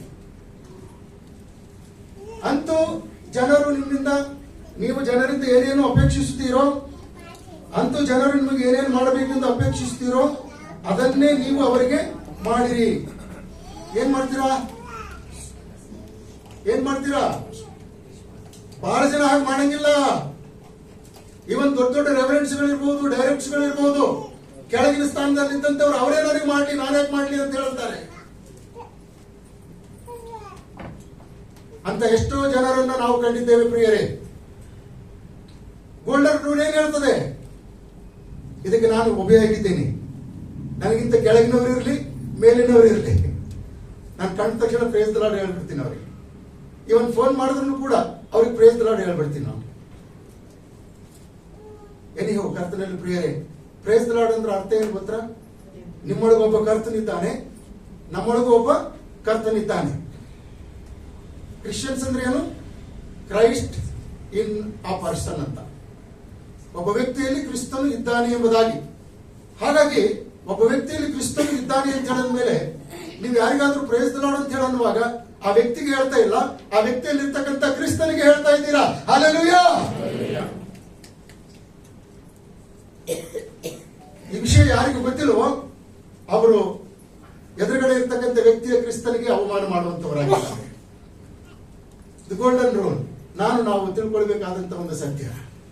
ಈ ಗೋಲ್ಡನ್ ರೂಲ್ ಅನ್ನ ಕರ್ತನಾದಂತ ಯೇಸು ಕ್ರಿಸ್ತನು ಯಾವ ರೀತಿಯಿಂದ ಎಲಾಬ್ರೇಟ್ ಮಾಡಿದ್ದಾನೆ ಅನ್ನುವಂಥದ್ರ ಕುರಿತು ನಾವು ನೋಡುವುದಾದ್ರೆ, ಮತ್ತಾಯನ ಬರೆದ ಸುವಾರ್ತೆ 22ನೇ ಅಧ್ಯಾಯ 37ರಿಂದ 40ನೇ ವಚನಗಳಲ್ಲಿ ಅದನ್ನು ನಾವು ನೋಡುವಂತವರಾಗಿದ್ದೇವೆ. ದಯಮಾಡಿ ಆ ವಚನಗಳು ಮುಂದೆ ಸ್ಕ್ರೀನ್ ನಲ್ಲಿ ಬರೆಯಲಾಗಿವೆ. ನಾವೆಲ್ಲರೂ ಓದಿ ಅದರ ಬಗ್ಗೆ ತಿಳಿದುಕೊಳ್ಳುವಂತವರಾಗೋಣ ಪ್ರಿಯರೇ. ಇದರಲ್ಲಿರ್ತಕ್ಕಂಥ ಮುಖ್ಯವಾದಂತ ಒಂದು ಸಂದರ್ಭ, ತಾತ್ಪರ್ಯ, ಮುಖ್ಯವಾದಂತ ಉದ್ದೇಶ, the theme of the message ಏನು ಅಂತೇಳಿ ಅನ್ನೋದಾದ್ರೆ, ನಿನ್ನ ನೆರೆಯವನನ್ನು ನಿನ್ನಂತೆಯೇ ಪ್ರೀತಿಸಬೇಕು ಎಂಬುದೇ. ಮೊದಲನೇದಾಗಿ ನಿನ್ನ ದೇವರಾದಂತ ಕರ್ತನನ್ನು ಪೂರ್ಣ ಹೃದಯದಿಂದ, ಪೂರ್ಣ ಬುದ್ಧಿಯಿಂದ, ಪೂರ್ಣ ಪ್ರಾಣದಿಂದ, ಪೂರ್ಣ ಶಕ್ತಿಯಿಂದ ಪ್ರೀತಿಸಬೇಕು ಎಂಬುವಂತದ್ದಾಗಿದೆ. ಎರಡನೇದಾಗಿ ನಿನ್ನ ನೆರೆಯವನನ್ನು ನಿನ್ನಂತೆಯೇ ಪ್ರೀತಿಸಬೇಕು ಎಂಬುದಾಗಿದೆ. ಈ ಎರಡು ಆಜ್ಞೆಗಳು ಎಲ್ಲಾ ಧರ್ಮಶಾಸ್ತ್ರಕ್ಕೂ ಪ್ರವಾದನ ಗ್ರಂಥಕ್ಕೂ ಆಧಾರವಾಗಿವೆ ಎಂಬುದಾಗಿ ಕರ್ತನಾದಂತ ಯೇಸು ಕ್ರಿಸ್ತನು ತಿಳಿಸತಕ್ಕಂಥವನಾಗಿದ್ದಾನೆ. ಓದಿರುವ ವಚನಗಳಲ್ಲಿ ಎರಡು ಆಜ್ಞೆಗಳನ್ನು ನಾವು ನೋಡುವಂತವರಾಗಿದ್ದೇವೆ. ಮೊದಲನೇದಾಗಿ ನಿನ್ನ ದೇವರನ್ನು ಅಂತ. ಸತ್ಯವೇದದಲ್ಲಿ ದೇವರು ಅನ್ನುವಂಥ ಪದ ಎಲ್ಲೆಲ್ಲಿ ಬರೆಯಲಾಗಿದೆಯೋ ಆ ಪದದ ಅರ್ಥ ಎಲೋಹಿಮ್ ಎಂಬುದಾಗಿ. ಎಲೋಹಿಮ್ ಅಂತ ಹೇಳಿದ್ರೆ ಬಲವಾದ ದೇವರು ಎಂಬುದಾಗಿ, ಸಾಮರ್ಥ್ಯವುಳ್ಳಂತ ದೇವರು ಎಂಬುದಾಗಿ, ಸರ್ವಶಕ್ತನಾದಂತ ದೇವರು ಎಂಬುದಾಗಿ, ಸರ್ವಜ್ಞನೂ ಆದಂತ ದೇವರು ಎಂಬುದಾಗಿ ಅರ್ಥ ಕೊಡುವಂತದ್ದಾಗಿದೆ. ಸತ್ಯವೇದದಲ್ಲಿ ಎಲ್ಲೆಲ್ಲಿ ಯೆಹೋವನು ಅನ್ನುವಂತ ಪದ ಬಳಕೆಯಾಗಿದೆಯೋ, ಯೆಹೋವನು ಎಂಬುದಾಗಿ ಬಳಕೆಯಾದಂತ ಪದ ಒಡಂಬಡಿಕೆಯ ದೇವರು ಎಂಬುದಾಗಿ, ದ ಕಾಮನೆಂಟ್ ಗಾಡ್ ಎಂಬುದಾಗಿ. ಬಲವಾದಂತ ದೇವರು ನಿಮ್ಮೊಂದಿಗೂ ನನ್ನೊಂದಿಗೂ ಒಂದು ಒಡಂಬಡಿಕೆಯನ್ನು ಮಾಡಿಕೊಂಡಿದ್ದಾನೆ. ಆ ಒಡಂಬಡಿಕೆ ಏನು ಅಂತ ಹೇಳಿದ್ರೆ, ನಾನು ನಿಮ್ಮನ್ನು ಪ್ರೀತಿಸಿದ ಮೇರೆಗೆ ನೀವು ನನ್ನನ್ನು ಪ್ರೀತಿಸಿರಿ ಎಂಬುದಾಗಿ. Hallelujah, hallelujah. ಮೊದಲು ಆತನು ನಮ್ಮನ್ನು ಪ್ರೀತಿ ಮಾಡಿದ್ದಾನೆ. ಹೇಗೆ? ದೇವರ ವಾಕ್ಯದಲ್ಲಿ ನಾವು ನೋಡ್ತೇವೆ. ರೋಮಾಪುರದವರಿಗೆ ಬರೆದ ಪತ್ರಿಕೆ ಅದರ 6ನೇ ಅಧ್ಯಾಯದಲ್ಲಿ ದೇವರು ತನ್ನ ಮಗನಾದಂತ ಯೇಸು ಕ್ರಿಸ್ತನನ್ನು ನಮ್ಮೆಲ್ಲರಿಗೋಸ್ಕರವಾಗಿ ಶಿಲುಬೆಯ ಮೇಲೆ ಅರ್ಪಿಸುವುದರ ಮೂಲಕವಾಗಿ ತನ್ನ ಪ್ರೀತಿಯನ್ನ ಸಿದ್ಧಾಂತಪಡಿಸಿದ್ದಾನೆ ಎಂಬುದಾಗಿ. ಆದ್ರಿಂದ ಕರ್ತನಲ್ಲಿ ಪ್ರಿಯರೇ, ಬಲವಾದಂತ ದೇವರು ನಮ್ಮೊಂದಿಗೆ ನಾನು ನಿಮ್ಮನ್ನು ಪ್ರೀತಿಸುವ ಮೇರೆಗೆ ನೀವು ಸಹ ನನ್ನನ್ನು ಪ್ರೀತಿಸಿರಿ ಎಂಬುದಾಗಿ ಹೇಳುತ್ತಾ, ಎರಡನೇದಾಗಿ ನನ್ನ ಹಾಗೆ ನೀವು ಇತರರನ್ನು ಕೂಡ ಪ್ರೀತಿಸಿರಿ ಎಂಬುದಾಗಿ ನಮ್ಮ ಜೊತೆಯಲ್ಲಿ ಒಂದು ಒಡಂಬಡಿಕೆಯನ್ನು ಮಾಡಿಕೊಂಡಿದ್ದಾರೆ. ಇದನ್ನು ನಾವು ಆದಿಕಾಂಡ ಪುಸ್ತಕದಿಂದ ಹಿಡಿದು ಪ್ರಕಟಣೆಯ ಪುಸ್ತಕದವರೆಗೂ ನೋಡತಕ್ಕಂಥವರಾಗಿದ್ದೇವೆ. ಕಾವನೆಂಟ್ ವಿತ್ ಗಾಡ್ ಎಂಬುದಾಗಿ. ದೇವರು ಅಬ್ರಹಾಮನೊಂದಿಗೆ ಒಡಂಬಡಿಕೆಯನ್ನು ಮಾಡಿಕೊಂಡನು, ಆದಾಮನೊಂದಿಗೆ ಒಡಂಬಡಿಕೆಯನ್ನು ಮಾಡಿಕೊಂಡನು, ಮೋಶೆಯೊಂದಿಗೆ ಒಡಂಬಡಿಕೆಯನ್ನು ಮಾಡಿಕೊಂಡನು, ನೋಹನೊಂದಿಗೆ ಒಡಂಬಡಿಕೆಯನ್ನು ಮಾಡಿಕೊಂಡನು, ದಾವೀದನೊಂದಿಗೆ ಒಡಂಬಡಿಕೆಯನ್ನು ಮಾಡಿಕೊಂಡನು. ಅಷ್ಟು ಮಾತ್ರವೇ ಅಲ್ಲ, ಇವತ್ತಿನ ದಿವಸದಲ್ಲಿ ಮೊನ್ನೆ ನಿನ್ನೆ ಹುಟ್ಟಿರ್ತಕ್ಕಂಥ ನಮ್ಮ ಜೊತೆಯಲ್ಲಿ ಕೂಡ ಆತನು ಒಡಂಬಡಿಕೆಯನ್ನು ಮಾಡಿಕೊಂಡಿದ್ದಾನೆ. ಈ ಲೋಕದಲ್ಲಿ ಇರ್ತಕ್ಕಂಥ ಪ್ರತಿಯೊಬ್ಬೊಬ್ಬರು ಕೂಡ ಆತನಿಗೆ ಮಕ್ಕಳಾಗಿದ್ದಾರೆ ಪ್ರಿಯರೇ. ಹಲ್ಲೆಲೂಯಾ. ಯಾರು ಆತನಿಗೆ ಮೊಮ್ಮಕ್ಕಳಿಲ್ಲ. No one is grandchildren for him, everybody are his son and daughters. ಅದ್ಭುತನಾದಂತ ದೇವರು. ಇಂಥ ದೇವರು ನನ್ನೊಂದಿಗೂ ನಮ್ಮೊಂದಿಗೂ ಒಂದು ಒಡಂಬಡಿಕೆಯನ್ನು ಮಾಡಿಕೊಂಡಂತವನಾಗಿರುವಾಗ ಆ ಒಡಂಬಡಿಕೆಯಲ್ಲಿ 2 ಪ್ರಮುಖವಾದಂತಹ ಆಜ್ಞೆಗಳನ್ನ ನಮಗೂ ತಿಳಿಸಿದ್ದಾನೆ. ಯಾಕೆ ಕರ್ತನಾದಂತ ಯೇಸು ಕ್ರಿಸ್ತನು ಈ ಮಾತನ್ನು ತಿಳಿಸುವುದಕ್ಕೆ ಕಾರಣ, ಇದರ ಹಿಂದಿನ ಉದ್ದೇಶ ಏನು ಎಂಬುದಾಗಿ ನೀವು ಅರ್ಥಕೊಳ್ಳುವುದಾದ್ರೆ ಖಂಡಿತವಾಗಿಯೂ ಕೂಡ ಕೆಲವು ವಿಷಯಗಳು ನಮಗೆ ಆಶ್ಚರ್ಯವನ್ನ ವ್ಯಕ್ತಪಡಿಸುವಂತವರಾಗಿದ್ದಾರೆ. ಇದರಲ್ಲಿ ನಾವು ನೋಡ್ತೇವೆ 2 ಆಜ್ಞೆಗಳನ್ನ ಯೇಸು ಸ್ವಾಮಿ ಒಂದುಗೂಡಿಸಿದ್ದಾನೆ. ದಶಾಜ್ಞೆಗಳು. ಈ ದಶಾಜ್ಞೆಗಳಲ್ಲಿ 2 ಪ್ರಮುಖವಾದಂತಹ ಆಜ್ಞೆಗಳು ಇರುವಂತವುಗಳು. ಮೊದಲನೇದರಲ್ಲಿ 4 ಆಜ್ಞೆಗಳಿವೆ. 4 ಆಜ್ಞೆಗಳು. ವಿಮೋಚನ ಕಾಂಡ ಪುಸ್ತಕ 20ನೇ ಅಧ್ಯಾಯ ನೀವು ನೋಡುವುದಾದ್ರೆ 10 ಆಜ್ಞೆಗಳಲ್ಲಿ 4 ಆಜ್ಞೆಗಳು ದೇವರಿಗೂ ಮನುಷ್ಯರಿಗೂ ಸಂಬಂಧಪಟ್ಟಂತಹ ಆಜ್ಞೆಗಳು. ಎರಡನೇದಾಗಿ 6 ಆಜ್ಞೆಗಳು. ಈ 6 ಆಜ್ಞೆಗಳು ಮನುಷ್ಯರ ಮಧ್ಯದಲ್ಲಿ ಸಂಬಂಧಪಟ್ಟಂತ ಆಜ್ಞೆಗಳು. ಅದಕ್ಕಾಗಿಯೇ ಕರ್ತನಾದ ದೇವರು ಮೋಶೆಗೆ ಆ ಶಿಲೆಗಳ ಹಲಗೆಗಳ ಮೇಲೆ ದಶಾಜ್ಞೆಗಳನ್ನು ಬರೆದುಕೊಡುವಂತ ಸಮಯದಲ್ಲಿ 2 ಭಾಗವಾಗಿ ಮಾಡಿದನು. ಈ ರೀತಿಯಿಂದ 2 ಭಾಗ. ಮೊದಲನೇ ಭಾಗದಲ್ಲಿ 4 ಆಜ್ಞೆಗಳು, ಎರಡನೇ ಭಾಗದಲ್ಲಿ 6 ಆಜ್ಞೆಗಳು. ಹಾಗಾಗಿ ದೇವರು ಈ 2 ಆಜ್ಞೆಗಳನ್ನ ಒಟ್ಟುಗೂಡಿಸಿಯೇ ಕರ್ತನಾದಂತ ಯೇಸು ಕ್ರಿಸ್ತನ ಮೂಲಕವಾಗಿ ನಿನ್ನ ದೇವರಾದಂತ ಯೆಹೋವನನ್ನ ಪೂರ್ಣ ಪ್ರಾಣದಿಂದ, ಪೂರ್ಣ ಬುದ್ಧಿಯಿಂದ, ಪೂರ್ಣ ಪ್ರೀತಿಯಿಂದ, ಪೂರ್ಣ ಪ್ರಾಣದಿಂದ ಪ್ರೀತಿಸಬೇಕು ಎಂಬುದಾಗಿ ಹೇಳುವಂತವನಾಗಿ ಇದುವೇ ಮುಖ್ಯವಾದಂತದ್ದು ಮತ್ತು ಮೊದಲನೇದಾಗಿ ಎಂಬುದಾಗಿ ತಿಳಿಸ್ತಾ ಇದ್ದಾನೆ. ಇದಕ್ಕೆ ನಾವು ಇಬ್ರಿಯ ಭಾಷೆಯಲ್ಲಿ ಶಮ ಎಂಬುದಾಗಿ ಕರೆಯುತ್ತೇವೆ. ಶಮ ಅಂತ ಹೇಳುವಾಗ ಇಸ್ರಾಯೇಲ್ ಜನವೇ ಕೇಳು ಎಂಬುದಾಗಿ ಅರ್ಥ. ಮಾರ್ಕನ ಬರೆದ ಸುವಾರ್ತೆ 12ನೇ ಅಧ್ಯಾಯದಲ್ಲಿ ಈಗಾಗಲೇ ನಾವು ಓದಿದ್ದೇವೆ. ಇಸ್ರಾಯೇಲ್ ಜನವೇ ಕೇಳು, ನಿನ್ನ ದೇವರಾದ ಕರ್ತನನ್ನು ಪೂರ್ಣ ಹೃದಯದಿಂದ, ಪೂರ್ಣ ಪ್ರಾಣದಿಂದ, ಪೂರ್ಣ ಬುದ್ಧಿಯಿಂದ, ಪೂರ್ಣ ಶಕ್ತಿಯಿಂದ ಪ್ರೀತಿಸಬೇಕು ಎಂಬುದಾಗಿ ತಿಳಿಸಿರುವಂತದ್ದನ್ನು ಕಾಣುವಂತವರಾಗಿದ್ದೇವೆ. ಎರಡನೇದಾಗಿ ಕರ್ತನಾದಂತ ದೇವರು ಅಲ್ಲಿ ತಿಳಿಸುವಂತ ಮಾತು ನಿನ್ನಂತೆಯೇ ನಿನ್ನ ನೆರೆಯವನನ್ನ ಪ್ರೀತಿಸು ಎಂಬುದಾಗಿ. ದೇವ್ರ ಮಕ್ಕಳೇ, ಶಮ ಅಂತ ಹೇಳಂದ್ರೆ ಆಲಿಸು, ಕೇಳು ಎಂಬುದಾಗಿ ಅರ್ಥ. ಇದು ಇಸ್ರಾಯೇಲ್ ಜನರಿಗೆ ದೇವರು ಕೊಟ್ಟಿರ್ತಕ್ಕಂಥ ದ ಫಂಡಮೆಂಟಲ್ ಫೇತ್. ಇದು ಮೂಲ ಪ್ರಮಾಣದ ನಂಬಿಕೆ. ಈ ನಂಬಿಕೆಯನ್ನು ಪ್ರತಿ ಒಬ್ಬೊಬ್ಬರು ಕೂಡ ಪ್ರತಿದಿನವೂ ಕೂಡ ಹಗಲು ರಾತ್ರಿ ಅನ್ನದೇ ಉಚ್ಚರಿಸತಕ್ಕಂಥವರಾಗಿರ್ಬೇಕು.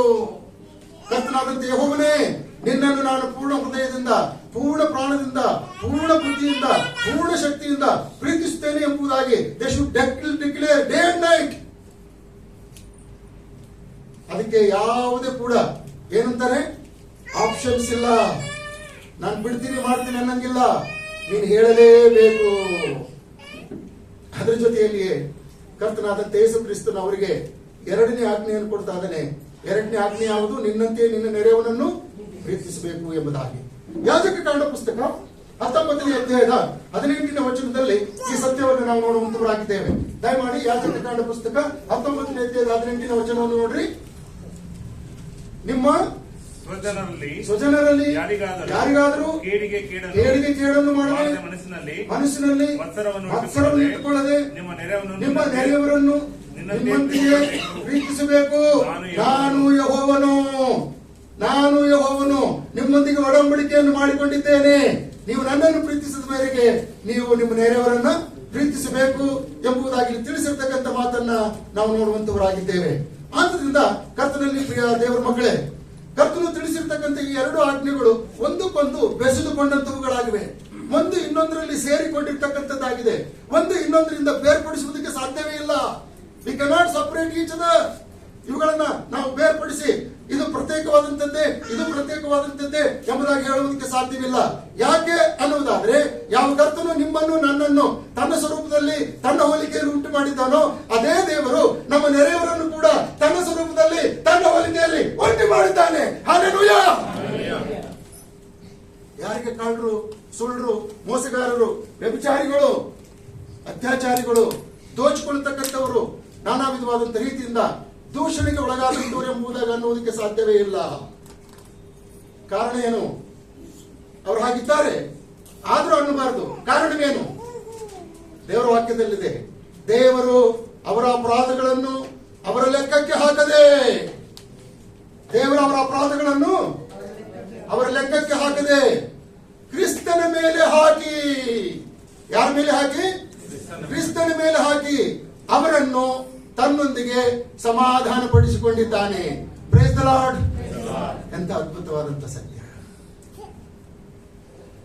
ನನ್ನ ಅಪರಾಧಗಳನ್ನ, ನನ್ನ ಪಾಪಗಳನ್ನ, ನನ್ನ ದೋಷಗಳನ್ನ, ನನ್ನ ತಪ್ಪುಗಳನ್ನ ಅಷ್ಟೇ ಅಲ್ಲದೆ ನನ್ನ ಸುತ್ತಮುತ್ತಲು ಇರ್ತಕ್ಕಂಥ ಎಲ್ಲ ಜಾತಿ ಜನಾಂಗ ಕುಲ ಭಾಷೆಗಳವರ ತಪ್ಪು ದೋಷಗಳನ್ನೆಲ್ಲ ದೇವರು ಕ್ರಿಸ್ತನ ಮೇಲೆ ಹಾಕಿ ಅವರೆಲ್ಲರನ್ನು ಕೂಡ ತನ್ನೊಂದಿಗೆ ಏನ್ ಮಾಡಿಕೊಂಡಿದ್ದಾನೆ? ಸಮಾಧಾನ ಪಡಿಸಿಕೊಂಡಿದ್ದಾನೆ. ಹಾಗಾಗಿ ನೀನು ಪಾಪಿ ಎಂಬುದಾಗಿ ಅವನಿಗೆ ಹೇಳುವುದಕ್ಕೆ ಸಾಧ್ಯವಾ? ರೋಮಾಪುರದವರಿಗೆ ಬರೆದ ಪತ್ರಿಕೆ 8ನೇ ಅಧ್ಯಾಯ 1ನೇ ವಚನದಲ್ಲಿ ನಾವು ನೋಡ್ತೇವೆ, ಕ್ರಿಸ್ತ ಯೇಸುವಿನಲ್ಲಿದ್ದವನಿಗೆ ಅಪರಾಧ ನಿರ್ಣಯವೂ ಇಲ್ಲವೇ ಇಲ್ಲ ಎಂಬುದಾಗಿ ಬರೆಯಲಾಗಿದೆ.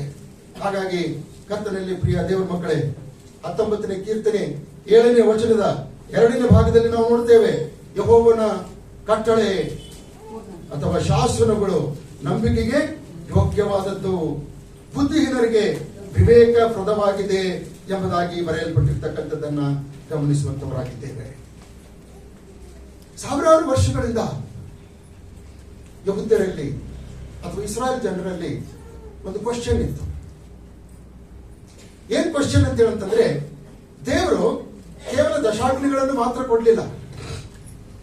ಕೇಳಿಸ್ಕೊಂಡ್ರಿ ಪ್ರಿಯ, ಕೇವಲ ದಶಾಜ್ಞೆಗಳನ್ನು ಮಾತ್ರ ಕೊಡ್ಲಿಲ್ಲ. ಈ ದಶಾಜ್ಞೆಗಳ ಜೊತೆಯಲ್ಲಿಯೇ ಸುಮಾರು 613 ಆಜ್ಞೆಗಳನ್ನು ಕೊಟ್ಟಿದ್ದಾನೆ. ಎಷ್ಟು ಆಜ್ಞೆಗಳನ್ನು ಕೊಟ್ಟಿದ್ದಾನೆ? ಎಷ್ಟು ಆಜ್ಞೆ? ಇದನ್ನು ಯಾವಾಗಲೂ ನೆನಪಿನಲ್ಲಿ ಇಟ್ಕೊಳ್ಳ್ರಿ. ಈ 10 ಆಜ್ಞೆಗಳ ಜೊತೆಯಲ್ಲಿ 613 ಸಬ್ ಕಮಾಂಡ್ಮೆಂಟ್ಸ್ ಆಗಿದೆ. 613 ಉಪ ಆಜ್ಞೆಗಳು ಕೂಡ ಇದರಲ್ಲಿವೆ. ಇವುಗಳಲ್ಲಿ 248 ಆಜ್ಞೆಗಳನ್ನು ಸಕಾರಾತ್ಮಕ ಪಾಸಿಟಿವ್ ಆಜ್ಞೆಗಳೆಂದು ಕರೆಯುತ್ತೇವೆ. ಮಿಕ್ಕ 613 ಆಜ್ಞೆಗಳಲ್ಲಿ 248 ಆಜ್ಞೆಗಳನ್ನ ಸಕಾರಾತ್ಮಕ ಆಜ್ಞೆಗಳೆಂಬುದಾಗಿ ಕರೆಯುತ್ತೇವೆ. ಇದರ ಅರ್ಥ ಇಷ್ಟೇ, ಇವುಗಳನ್ನು ನಾವು ಪಾಲಿಸಲೇಬೇಕು ಎಂಬುದಾಗಿ, ಇವು ಪಾಲನೆಗೆ ಯೋಗ್ಯವಾದಂತಹ ಆಜ್ಞೆಗಳು ಎಂಬುದಾಗಿ. ಎರಡನೇದಾಗಿ ನಾವು ನೋಡ್ತೇವೆ 365 ಆಜ್ಞೆಗಳು.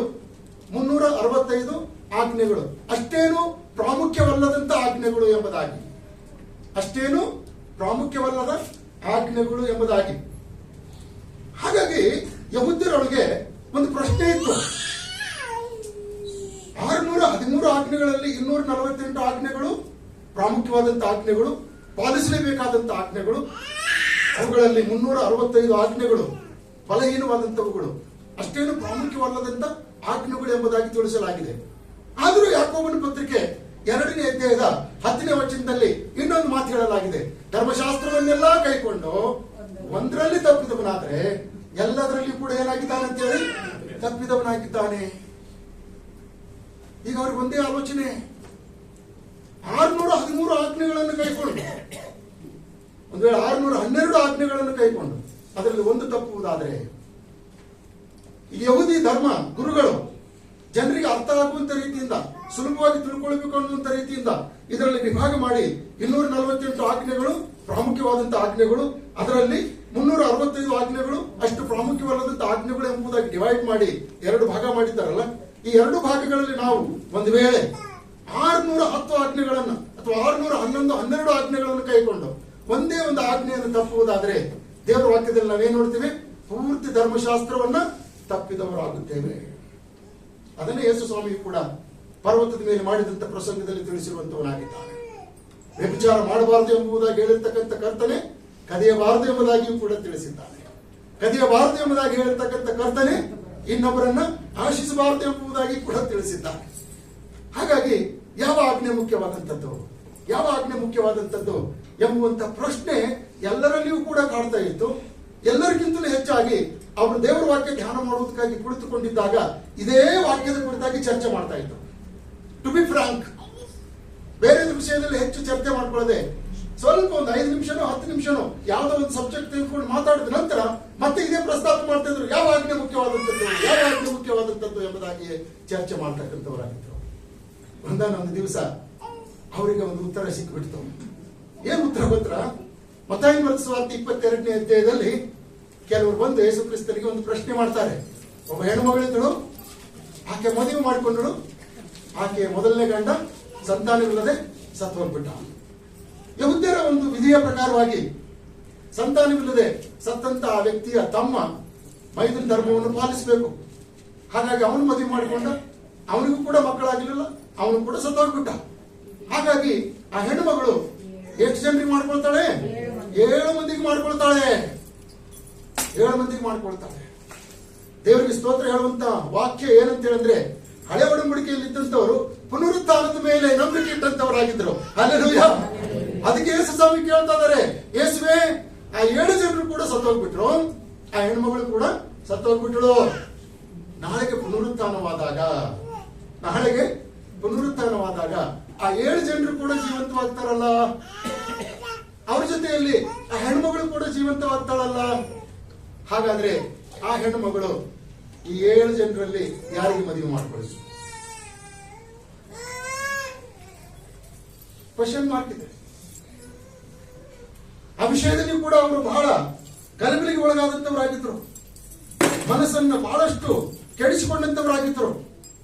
ಹಾಗಾಗಿ ಯೇಸು ಕ್ರಿಸ್ತನ ಮುಂದೆ ಈ ವಿಷಯವನ್ನ ಅವರು ಪ್ರಸ್ತಾಪ ಮಾಡಿಕೊಂಡಾಗ ಯೇಸು ಸ್ವಾಮಿ ಅವರಿಗೆ 29ನೇ ವಚನದಲ್ಲಿ ಹೇಳ್ತಾನೆ, ಮತ್ತಾಯ ಬರೆದ ಸುವಾರ್ತೆ 22ನೇ ಅಧ್ಯಾಯ 29ನೇ ವಚನದಿಂದ, ಅದಕ್ಕೆ ಯೇಸು ಉತ್ತರವಾಗಿ ಅವರಿಗೆ, ನೀವು ಶಾಸ್ತ್ರವನ್ನಾಗಲಿ ದೇವರ ಶಕ್ತಿಯನ್ನಾದರೂ ತಿಳಿಯದೆ ತಪ್ಪುವರಾಗಿದ್ದೀರಿ. ಪುನರುತ್ಥಾನವಾದ ಮೇಲೆ ಮದುವೆ ಮಾಡಿಕೊಡುವುದೂ ಇಲ್ಲ, ಪರಲೋಕದಲ್ಲಿರುವ ದೇವದೂತರಂತೆ ಇರುತ್ತಾರೆ ಎಂಬುದಾಗಿ ಹೇಳ್ತಾ ಇದ್ದಾರೆ. ಹಲ್ಲೆಲೂಯಾ. ಈ ಉತ್ತರವನ್ನ ಕೇಳಿಸಿಕೊಳ್ಳುವಾಗ ಪ್ರಶ್ನೆ ಮಾಡಿದ್ರಲ್ಲ, ಯಾರು ಗೊತ್ತರ? ಸದ್ದುಕಾಯರು. ಪ್ರಶ್ನೆ ಯಾರು ಮಾಡಿದ್ರು? ಸದ್ದುಕಾಯರು. ಒಂದ್ ರೀತಿಯಿಂದ ಅವರಿಗೆ ತಲೆ ತಗ್ಗಿಸುವಂತ ಆಯಿತು, ಮುಖಕ್ಕೆ ಹೊಡೆದಂಗ ಆಗ್ಬಿಡ್ತು. ಆಗ ಫರಿಸಾಯರು ತಕ್ಷಣವೇ ಎದ್ದು ನಿಂತ್ಕೊಂಡ್ಬಿಟ್ರು. ಕೇಳಿಸ್ಕೊಳ್ರಿ, ಸದ್ದುಕಾಯರಿಗೂ ಫರಿಸಾಯರಿಗೂ ಪುನರುತ್ಥಾನದ ವಿಷಯದಲ್ಲಿ ವ್ಯಾಜ್ಯವಿತ್ತು. ಸದ್ದುಕಾಯರು ಪುನರುತ್ಥಾನವನ್ನು ನಂಬುತ್ತಾ ಇರಲಿಲ್ಲ, ಫರಿಸಾಯರು ಪುನರುತ್ಥಾನವನ್ನು ನಂಬುತ್ತಾ ಇದ್ರು. ಹಾಗಾಗಿ ಯೇಸು ಕ್ರಿಸ್ತನು ನಮ್ಮ ಪರವಾಗಿ ಪುನರುತ್ಥಾನದ ವಿಷಯದಲ್ಲಿ ಮಾತಾಡಿ ಸದ್ದುಕಾಯರು ಬಾಯಿ ಮುಚ್ಚಿಸಿದನು ಎಂಬುದಾಗಿ ಅವರ ಸಂತೋಷದಿಂದ ಎದ್ದು ಕುಣಿದಾಡುತ್ತಾ ಯೇಸು ಸ್ವಾಮಿ ಹತ್ರ ಬಂದು, ಸ್ವಾಮಿಗೆ ಎಲ್ಲಾ ಗೊತ್ತಿದೆಯಲ್ಲ, ಇದಕ್ಕೂ ಕೂಡ ಉತ್ತರ ಕೊಡ್ಲಿ ಅಂತ ಹೇಳ್ಬಿಟ್ಟು ಈ ಪ್ರಶ್ನೆ ಮಾಡ್ತಾ ಇದ್ದಾರೆ. ಸ್ವಾಮಿ, ಆಜ್ಞೆಗಳಲ್ಲಿ ಯಾವುದು ಮುಖ್ಯವಾದಂತ ಆಜ್ಞೆ? ನಾವೆಲ್ಲ ಕನ್ಫ್ಯೂಷನ್ ಅಲ್ಲಿ ಇದ್ದೇವೆ. 613 ಆಜ್ಞೆಗಳದವ, 612 ಆಜ್ಞೆಗಳನ್ನು ಅನುಸರಿಸಿ ಒಂದು ತಪ್ಪಿದ್ರು ಕೂಡ ಎಲ್ಲದರಲ್ಲಿ ತಪ್ಪುತ್ತೇವೆ ಎಂಬುದಾಗಿ ದೇವರ ವಾಕ್ಯದಲ್ಲಿ ತಿಳಿಸ್ತಾ ಇದೆ. ಆದ್ರಿಂದ ಈ ಪುನರುತ್ಥಾನದ ವಿಷಯದಲ್ಲಿ ಸದ್ದುಕಾಯರ ಬಾಯನ್ನ ಮುಚ್ಚಿಸಿದಂತವನಾಗುತ್ತೆ ನೀನು. ಈ ಪ್ರಶ್ನೆಗೂ ಕೂಡ ಉತ್ತರ ಕೊಡುವುದರ ಮೂಲಕ ನಮ್ಮ ಕನ್ಫ್ಯೂಷನ್ ದೂರ ಮಾಡು ಎಂಬುದಾಗಿ ಆ ಒಬ್ಬ ಫರಿಸಾಯರವನು ಎದ್ದು ನಿಂತುಕೊಂಡಂತವನಾಗಿ ಯಥಾರ್ಥವಾಗಿ ದೇವರ ಸಮ್ಮುಖದಲ್ಲಿ, ಯೇಸು ಕ್ರಿಸ್ತನ ಸಮ್ಮುಖದಲ್ಲಿ ಈ ಪ್ರಶ್ನೆಗೆ ಉತ್ತರವನ್ನು ಪಡೆಯಲು ಬಯಸ್ತಾ ಇದ್ದಾನೆ. ಹಾಗಾಗಿ ಕರ್ತನಾದಂತ ದೇವರು ಬಹಳ ಅದ್ಭುತವಾದಂತ ರೀತಿಯಿಂದ ಶ್ರಮ ಅಂದ್ರೆ the fundamental truth of Jewish people, ಯಹೂದ್ಯರ ಮೂಲ ವಿಶ್ವಾಸ ಸೂತ್ರವನ್ನ ಅಲ್ಲಿ ತಿಳಿಸ್ತಾ ಇದ್ದಾನೆ.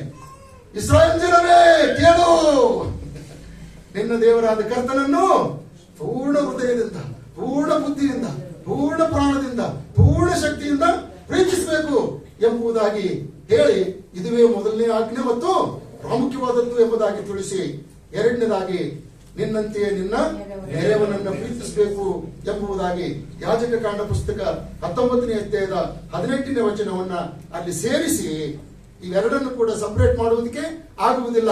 ಯಾಕಂತ ಹೇಳಿದ್ರೆ ದೇವರು ದಶಾಜ್ಞೆಗಳನ್ನು ಕೊಡುವಾಗ 4 ತನಗೂ ಮನುಷ್ಯರಿಗೂ ಮಧ್ಯದಲ್ಲಿ ಕೊಟ್ಟಿದ್ದಾನೆ, ಎರಡನೇದಾಗಿ 6 ಆಜ್ಞೆಗಳನ್ನು ಕೊಡುವಾಗ ಮನುಷ್ಯರ ಮಧ್ಯದಲ್ಲಿ ಕೊಟ್ಟಿದ್ದಾನೆ. ಹಾಗಾಗಿ ಸಪರೇಟ್ ಮಾಡುವುದಕ್ಕೆ ಸಾಧ್ಯವೇ ಇಲ್ಲ.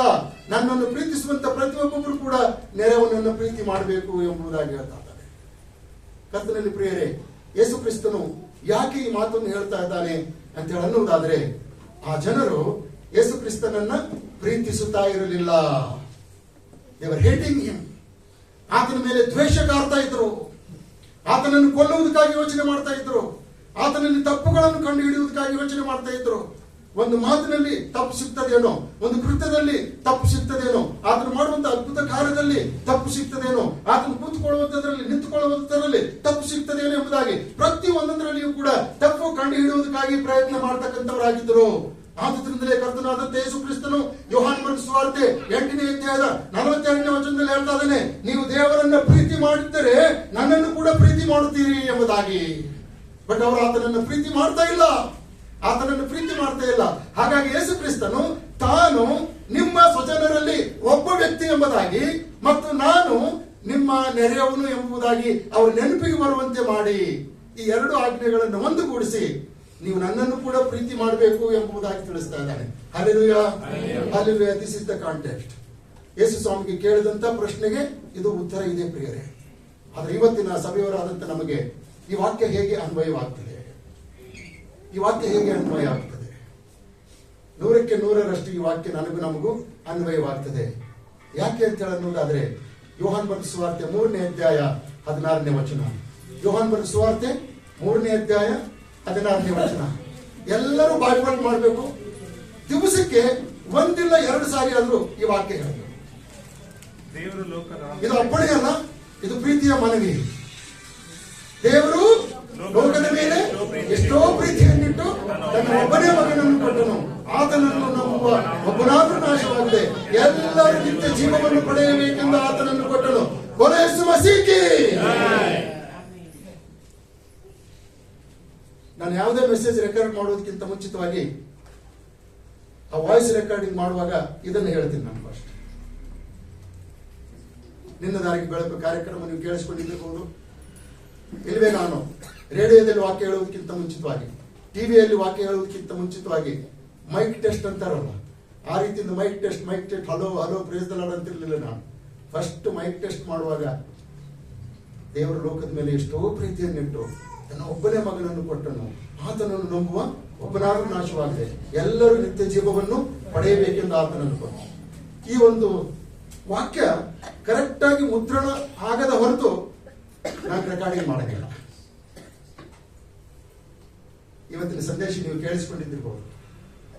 ಕೀರ್ತನೆ 19, 7, 8, 9ನೇ ವಚನದಲ್ಲಿ ಪ್ರಿಯ ದೇವರ ಮಕ್ಕಳೇ, ದೇವರು ಲೋಕದ ಮೇಲೆ ಎಷ್ಟೋ ಪ್ರೀತಿಯನ್ನಿಟ್ಟು ತನ್ನ ಒಬ್ಬನೇ ಮಗನನ್ನು ಕೊಟ್ಟನು, ಆತನನ್ನು ನಂಬುವ ಒಬ್ಬನಾದರೂ ನಾಶವಾಗಬಾರದು, ಎಲ್ಲರೂ ನಿತ್ಯ ಜೀವವನ್ನು ಪಡೆಯಬೇಕೆಂದು ಆತನನ್ನು ಕೊಟ್ಟಿದ್ದಾನೆ ಅಂತ ಹೇಳಿದ ಮೇಲೆ ನಮ್ಮ ಸುತ್ತಮುತ್ತಲು ಇರ್ತಕ್ಕಂಥವ್ರು ಕೂಡ ರಕ್ಷಣೆ ಹೊಂದಬೇಕಾ ಹೊಂದಬಾರ್ದ?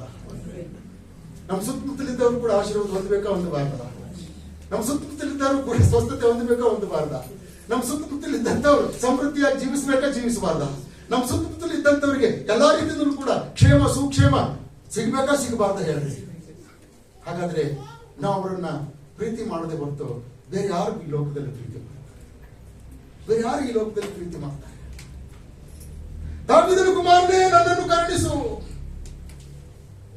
ಯೆಹೂದ್ಯರ ಅರಸನೇ ನನ್ನನ್ನು ಕರುಣಿಸು.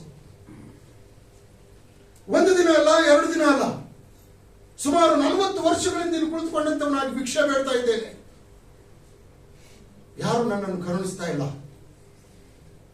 ದಾರಿಯಲ್ಲಿ ಹೋಗ್ತಕ್ಕಂಥವ್ರು ಬರ್ತಕ್ಕಂಥವ್ರು ಏನೋ ಒಂದು ಅನುಕಂಪದಿಂದ ಒಂದು 10 ರೂಪಾಯಿ 20 ರೂಪಾಯಿ 100 ರೂಪಾಯಿ ಕೊಟ್ಟು ಹೋಗ್ತಾರೆ ಹೊರತು ನನ್ನ ಸುಖ ದುಃಖ ವಿಚಾರಿಸ್ತಾ ಇಲ್ಲ, ನನ್ನ ಯೋಗಕ್ಷೇಮದ ಬಗ್ಗೆ ವಿಚಾರಿಸ್ತಾ ಇಲ್ಲ.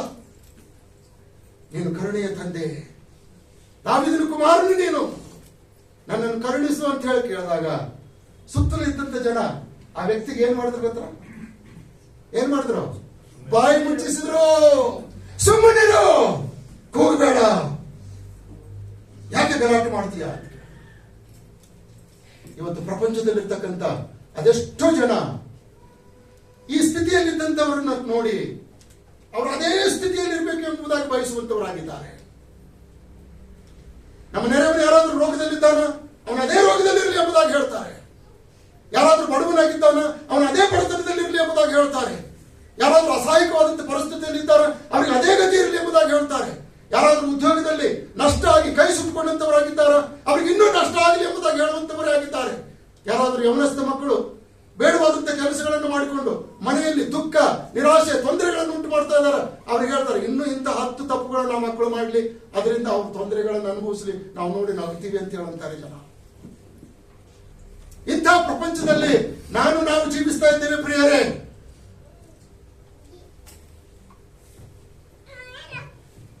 ಆದರೆ ಕರ್ತನಾದಂಥ ಯೇಸು ಕ್ರಿಸ್ತನಿಗೆ ನಾವು ಕೃತಜ್ಞತೆಗಳನ್ನು ಸಲ್ಲಿಸಬೇಕು.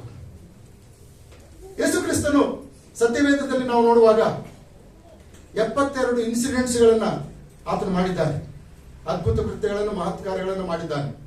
ಆದರೆ ಯೋಹಾನನ ಸುವಾರ್ತೆ 20ನೇ ಅಧ್ಯಾಯವನ್ನು ನೋಡುವಾಗ ಆತನು ಮಾಡಿದಂತ ಅದೆಷ್ಟು ಅದ್ಭುತ ಕಾರ್ಯಗಳಿವೆ ಎಂಬುದಾಗಿ ಬರೆಯಲಾಗಿದೆ. The gospel of Thomas, the gospel of pseudo, the gospel of Enoch ಎಂಬುದಾಗಿ ಸುಮಾರು 4 ಪುಸ್ತಕಗಳಿವೆ. ಈ 4 ಪುಸ್ತಕಗಳನ್ನು ಇದರಲ್ಲಿ ಯಾರು ಮಾಡಿಲ್ಲ. ಯೇಸು ಸ್ವಾಮಿ 5 ವರ್ಷ ಪ್ರಾಯದವನಾಗಿದ್ದಾಗಲೇ ಮಣ್ಣಿನಿಂದ ಗುಬ್ಬಿಗಳನ್ನು ಮಾಡಿ ಜೀವ ಕೊಟ್ಟು ಆರಿಸ್ತಾ ಇದ್ದನು ಅಂತ ಹೇಳಿ ತಿಳಿಸಲಾಗಿದೆ. 5 ವರ್ಷ ಪ್ರಾಯದವನಿಗಳಾಗಲೇ ಅನೇಕ ಅದ್ಭುತಗಳನ್ನು, ಮಹತ್ ಕಾರ್ಯಗಳನ್ನು ಮಾಡಿದ್ದೇನೆ ಎಂಬುದಾಗಿ ತಿಳಿಸಿದ್ದಾರೆ. ಆದರೆ ಪರಿಶುದ್ಧಾತ್ಮ ದೇವರು ಯೇಸು ಸ್ವಾಮಿ 12 ವರ್ಷ ಪ್ರಾಯದವನಾಗುವುದಕ್ಕಿಂತ ಮುಂಚಿತವಾಗಿ ಮಾಡಿದಂತ ಅನೇಕ ಅದ್ಭುತಗಳ ಕುರಿತು ಸತ್ಯವೇದದಲ್ಲಿ ದಾಖಲಿಸಿಲ್ಲ.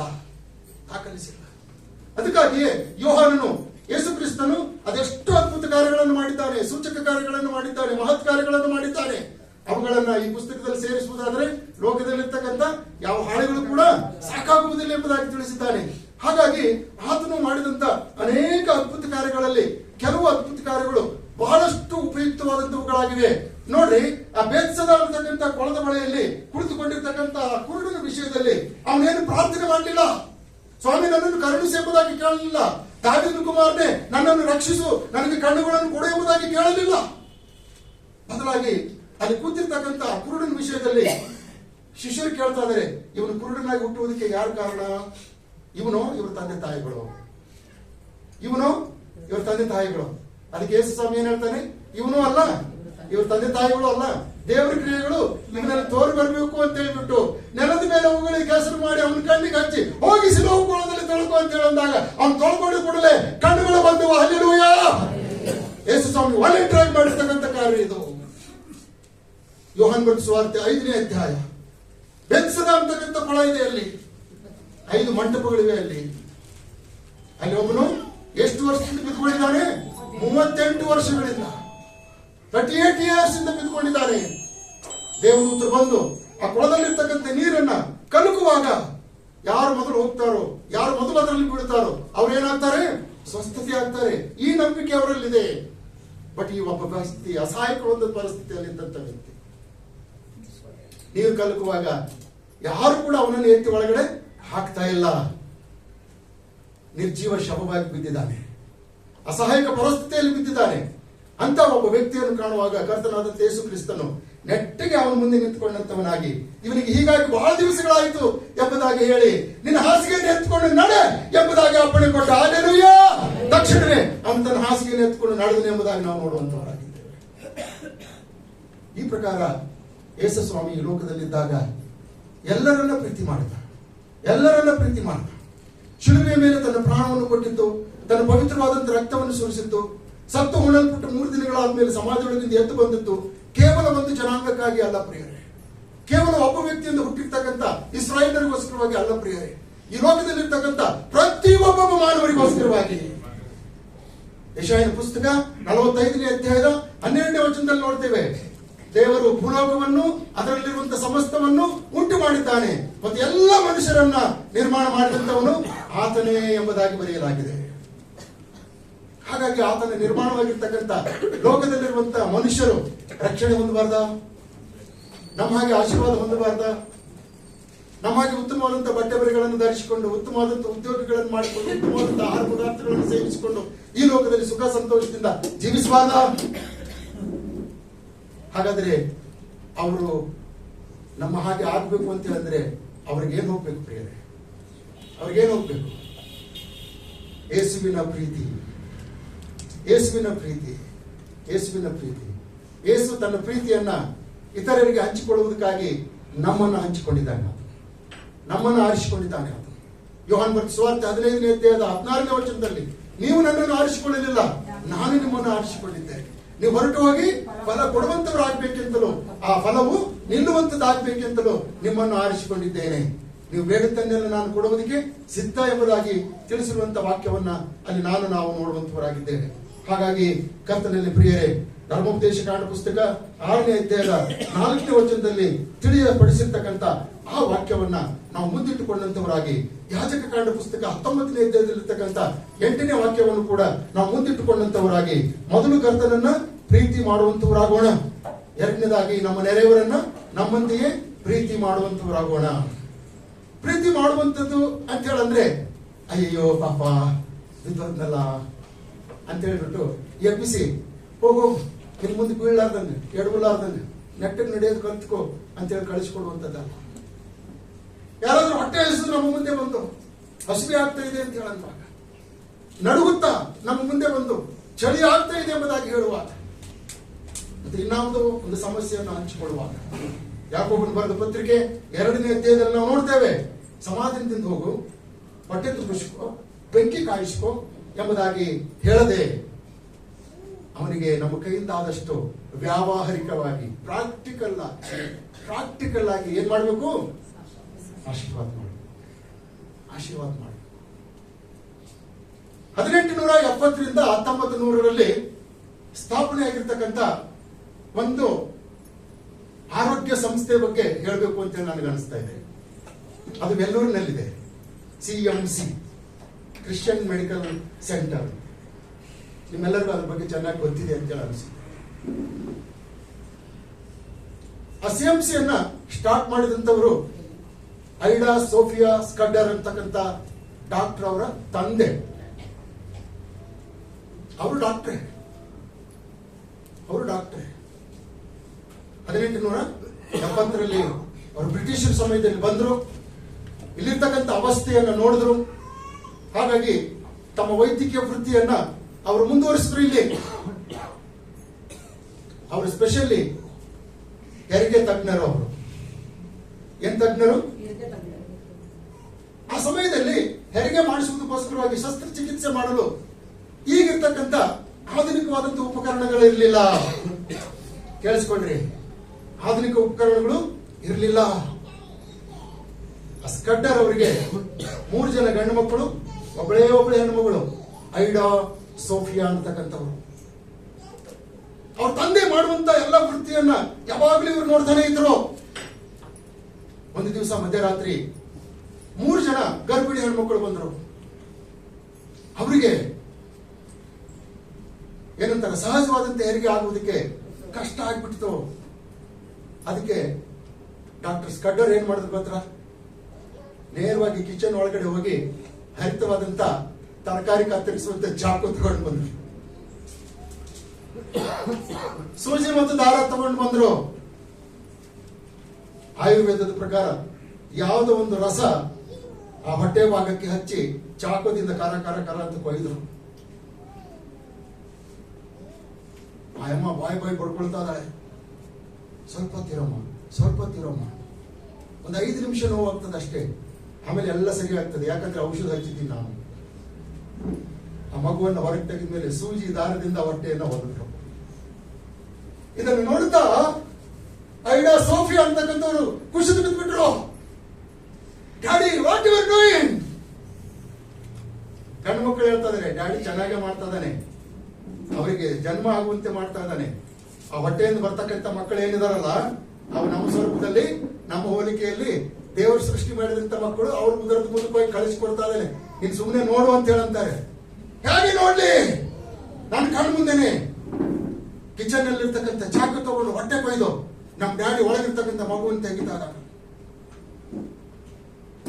ನಾನು ಡಾಕ್ಟರ್ ಆಗಂಗೆ ಇಲ್ಲ, ಈ ವೃತ್ತಿ ನನಗೆ ಬೇಡವೇ ಬೇಡ ಎಂಬುದಾಗಿ ತೀರ್ಮಾನ ಮಾಡಿಕೊಂಡರು.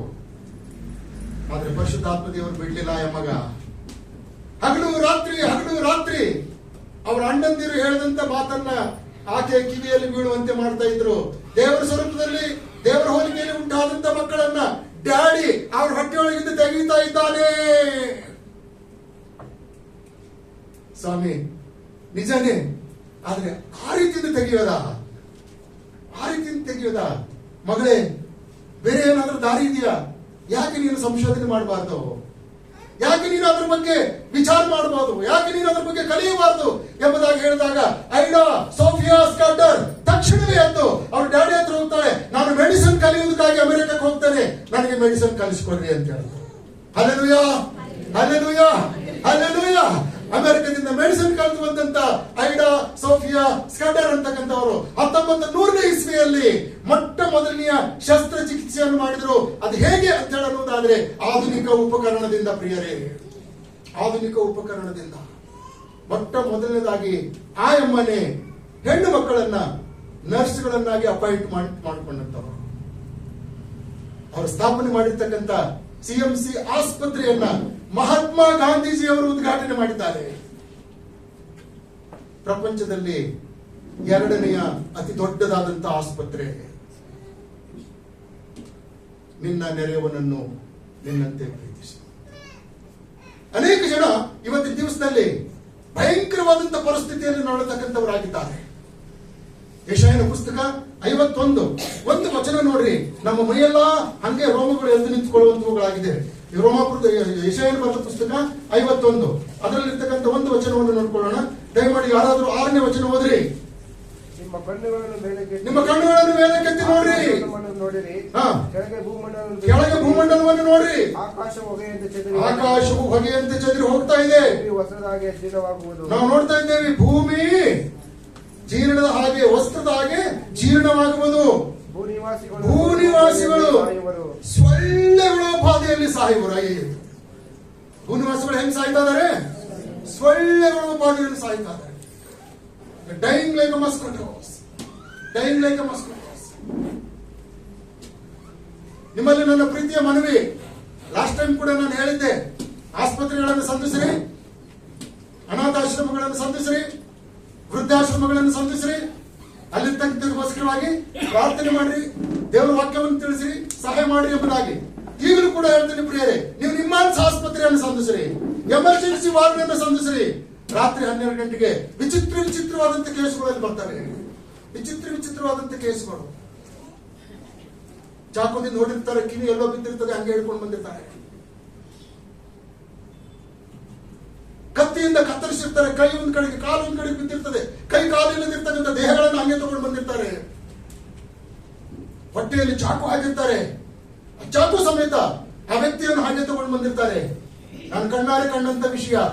ನಮ್ಮ ಜೊತೆ ಸೇವಕರು ಡೇವಿಡ್ ಮೇದಗುಪ್ಪ ಅಂತ ಹೇಳಿ ನಿಮ್ಮಾನ್ಸಿನಲ್ಲಿ ಅಡ್ಮಿಟ್ ಆಗಿದ್ರು. ಅವ್ರ ಹೊಟ್ಟೆ ಉಗ್ತಾ ಇತ್ತು, ನಾನು ಅಲ್ಲಿದ್ದೆ. ಅವಾಗ ಒಂದು ಕೇಸ್ ಬಂತು. ಆ ಕೇಸ್ ಯಾವ್ದು ಗೊತ್ತಾ? ಹೊಟ್ಟೆಯಲ್ಲಿ ಚಾಕು ಹಾಕಿದ್ದು ಕೇಸ್. ಹೊಟ್ಟೆಯಲ್ಲಿ ಚಾಕು ಹಾಕಿದ್ದಾರೆ, ಅದು ಹೊರಗಡೆ ಬಂದಿದೆ, ಬೆನ್ನಿನಿಂದ ಹೊರಗಡೆ ಬಂದಿದೆ. ಡಾಕ್ಟರ್ಗಳು ಅದನ್ನು ತೆಗೆಯುವುದಕ್ಕೋಸ್ಕರ ಹರಸಾಹಸ ಪಡ್ತಾ ಇದ್ದಾರೆ. 2-3 ಡಾಕ್ಟರ್ಗಳು, ನರ್ಸ್ಗಳು ಮಂಚಕ್ಕೆ ಹಿಂಗೆ ಕಾಲಿಟ್ಟು ಕತ್ತಿಯನ್ನು ತೆಗೆಯುವುದಕ್ಕಾಗಿ ಪ್ರಯತ್ನ ಮಾಡ್ತಾ ಇದ್ದಾರೆ, ಬರ್ತಾ ಇಲ್ಲ. ನಾನು ಅಲ್ಲಿ ಕೂತಿದ್ದೆ. Dear sir, can you help us ಅಂತ ಹೇಳಿ ಕೇಳಿದ್ರು. ನಾನು ಕೂಡ ಅವ್ರ ಜೊತೆಯಲ್ಲಿ ಆ ಕತ್ತಿಗೆ ಕೈ ಹಾಕಿ ಕಿತ್ತುವುದಕ್ಕಾಗಿ ಪ್ರಯತ್ನ ಮಾಡಿದೆ, ಬರಲಿಲ್ಲ. ಎದೆ ಎಲುಬಿನಿಂದ ಸೇರಿಕೊಂಡು ಹಿಂಬದಿ ಇರ್ತಕ್ಕಂಥ ಎಲುಬಿನೊಳಗೆ ಹೋಗಿ ಹೊರಗಡೆ ಬಂದಿದೆ. ಅದು ಮನೆಗೆ ಆಪರೇಷನ್ ಮಾಡಿ ಅದನ್ನು ತೆಗೆದ್ರು, ಆ ವ್ಯಕ್ತಿಯನ್ನು ಬದುಕಿಸಿದ್ರು. ಇಂಥ ಅನೇಕ ಕೇಸ್ಗಳನ್ನು ನಾವು ನೋಡ್ತೇವೆ. ಅನ್ನ ಇಲ್ಲದೆ, ವಸ್ತ್ರ ಇಲ್ಲದೆ, ಮನೆಗಳಿಲ್ಲದೆ, ದೌರ್ಜನ್ಯಕ್ಕೆ ಒಳಗಾದಂತವರಾಗಿ, ಅತ್ಯಾಚಾರಕ್ಕೆ ಒಳಗಾದಂತವರಾಗಿ, ನಾನಾ ವಿಧವಾದಂತಹ ಸಮಸ್ಯೆಗಳಲ್ಲಿ ಸಿಕ್ಕಿಕೊಂಡಂತವರಾಗಿ ಜನ ನರಳುತ್ತಾ ಇದ್ದಾರೆ, ಬಾಧೆ ಪಡ್ತಾ ಇದ್ದಾರೆ. ಅದಕ್ಕಾಗಿ ಯೇಸು ಸ್ವಾಮಿ ಹೇಳ್ತಾ ಇದ್ದಾನೆ, ಹೊಲಗಳು ಬೆಳ್ಳಗಾಗಿ ಕೊಯ್ಲಿಗೆ ಬಂದವೆ ಎಂದು ನಿಮಗೆ ಹೇಳುತ್ತೇನೆ. ಬೆಳ್ಳಗಾಗಿ ಕೊಯ್ಲಿಗೆ ಬಂದಿವೆ. ಇದರ ಅರ್ಥ ಏನು? ಯಾರಾದ್ರೂ ಬಂದು ನಮಗೆ ಆ ಪ್ರೀತಿಯನ್ನು ಹಂಚ್ತಾರ? ಯಾರಾದ್ರೂ ಬಂದು ನಮಗೆ ಸಹಾಯ ಹಸ್ತವನ್ನು ಚಾಚ್ತಾರ? ಯಾರಾದ್ರೂ ಬಂದು ಒಂದು ಕಿರಿಬೇಳನ್ನ ನೀರಿನಲ್ಲಿ ನಮ್ಮ ತುದಿ ನಾಲಿಗೆ ಮೇಲೆ ಬಿಡ್ತಾರ? ಯಾರಾದ್ರೂ ಬಂದು ತಮ್ಮ ಬಲಗೈಯನ್ನು ಹಿಡಿದು ನಮ್ಮನ್ನು ಮೇಲೆ ಕೆತ್ತುತ್ತಾರ ಎಂಬುದಾಗಿ ಅಂಗಲಾಚಿ ನೋಡ್ತಾ ಇದ್ದಾರೆ ಪ್ರಿಯರೇ, ಅಂಗಲಾಚಿ ನೋಡ್ತಾ ಇದ್ದಾರೆ.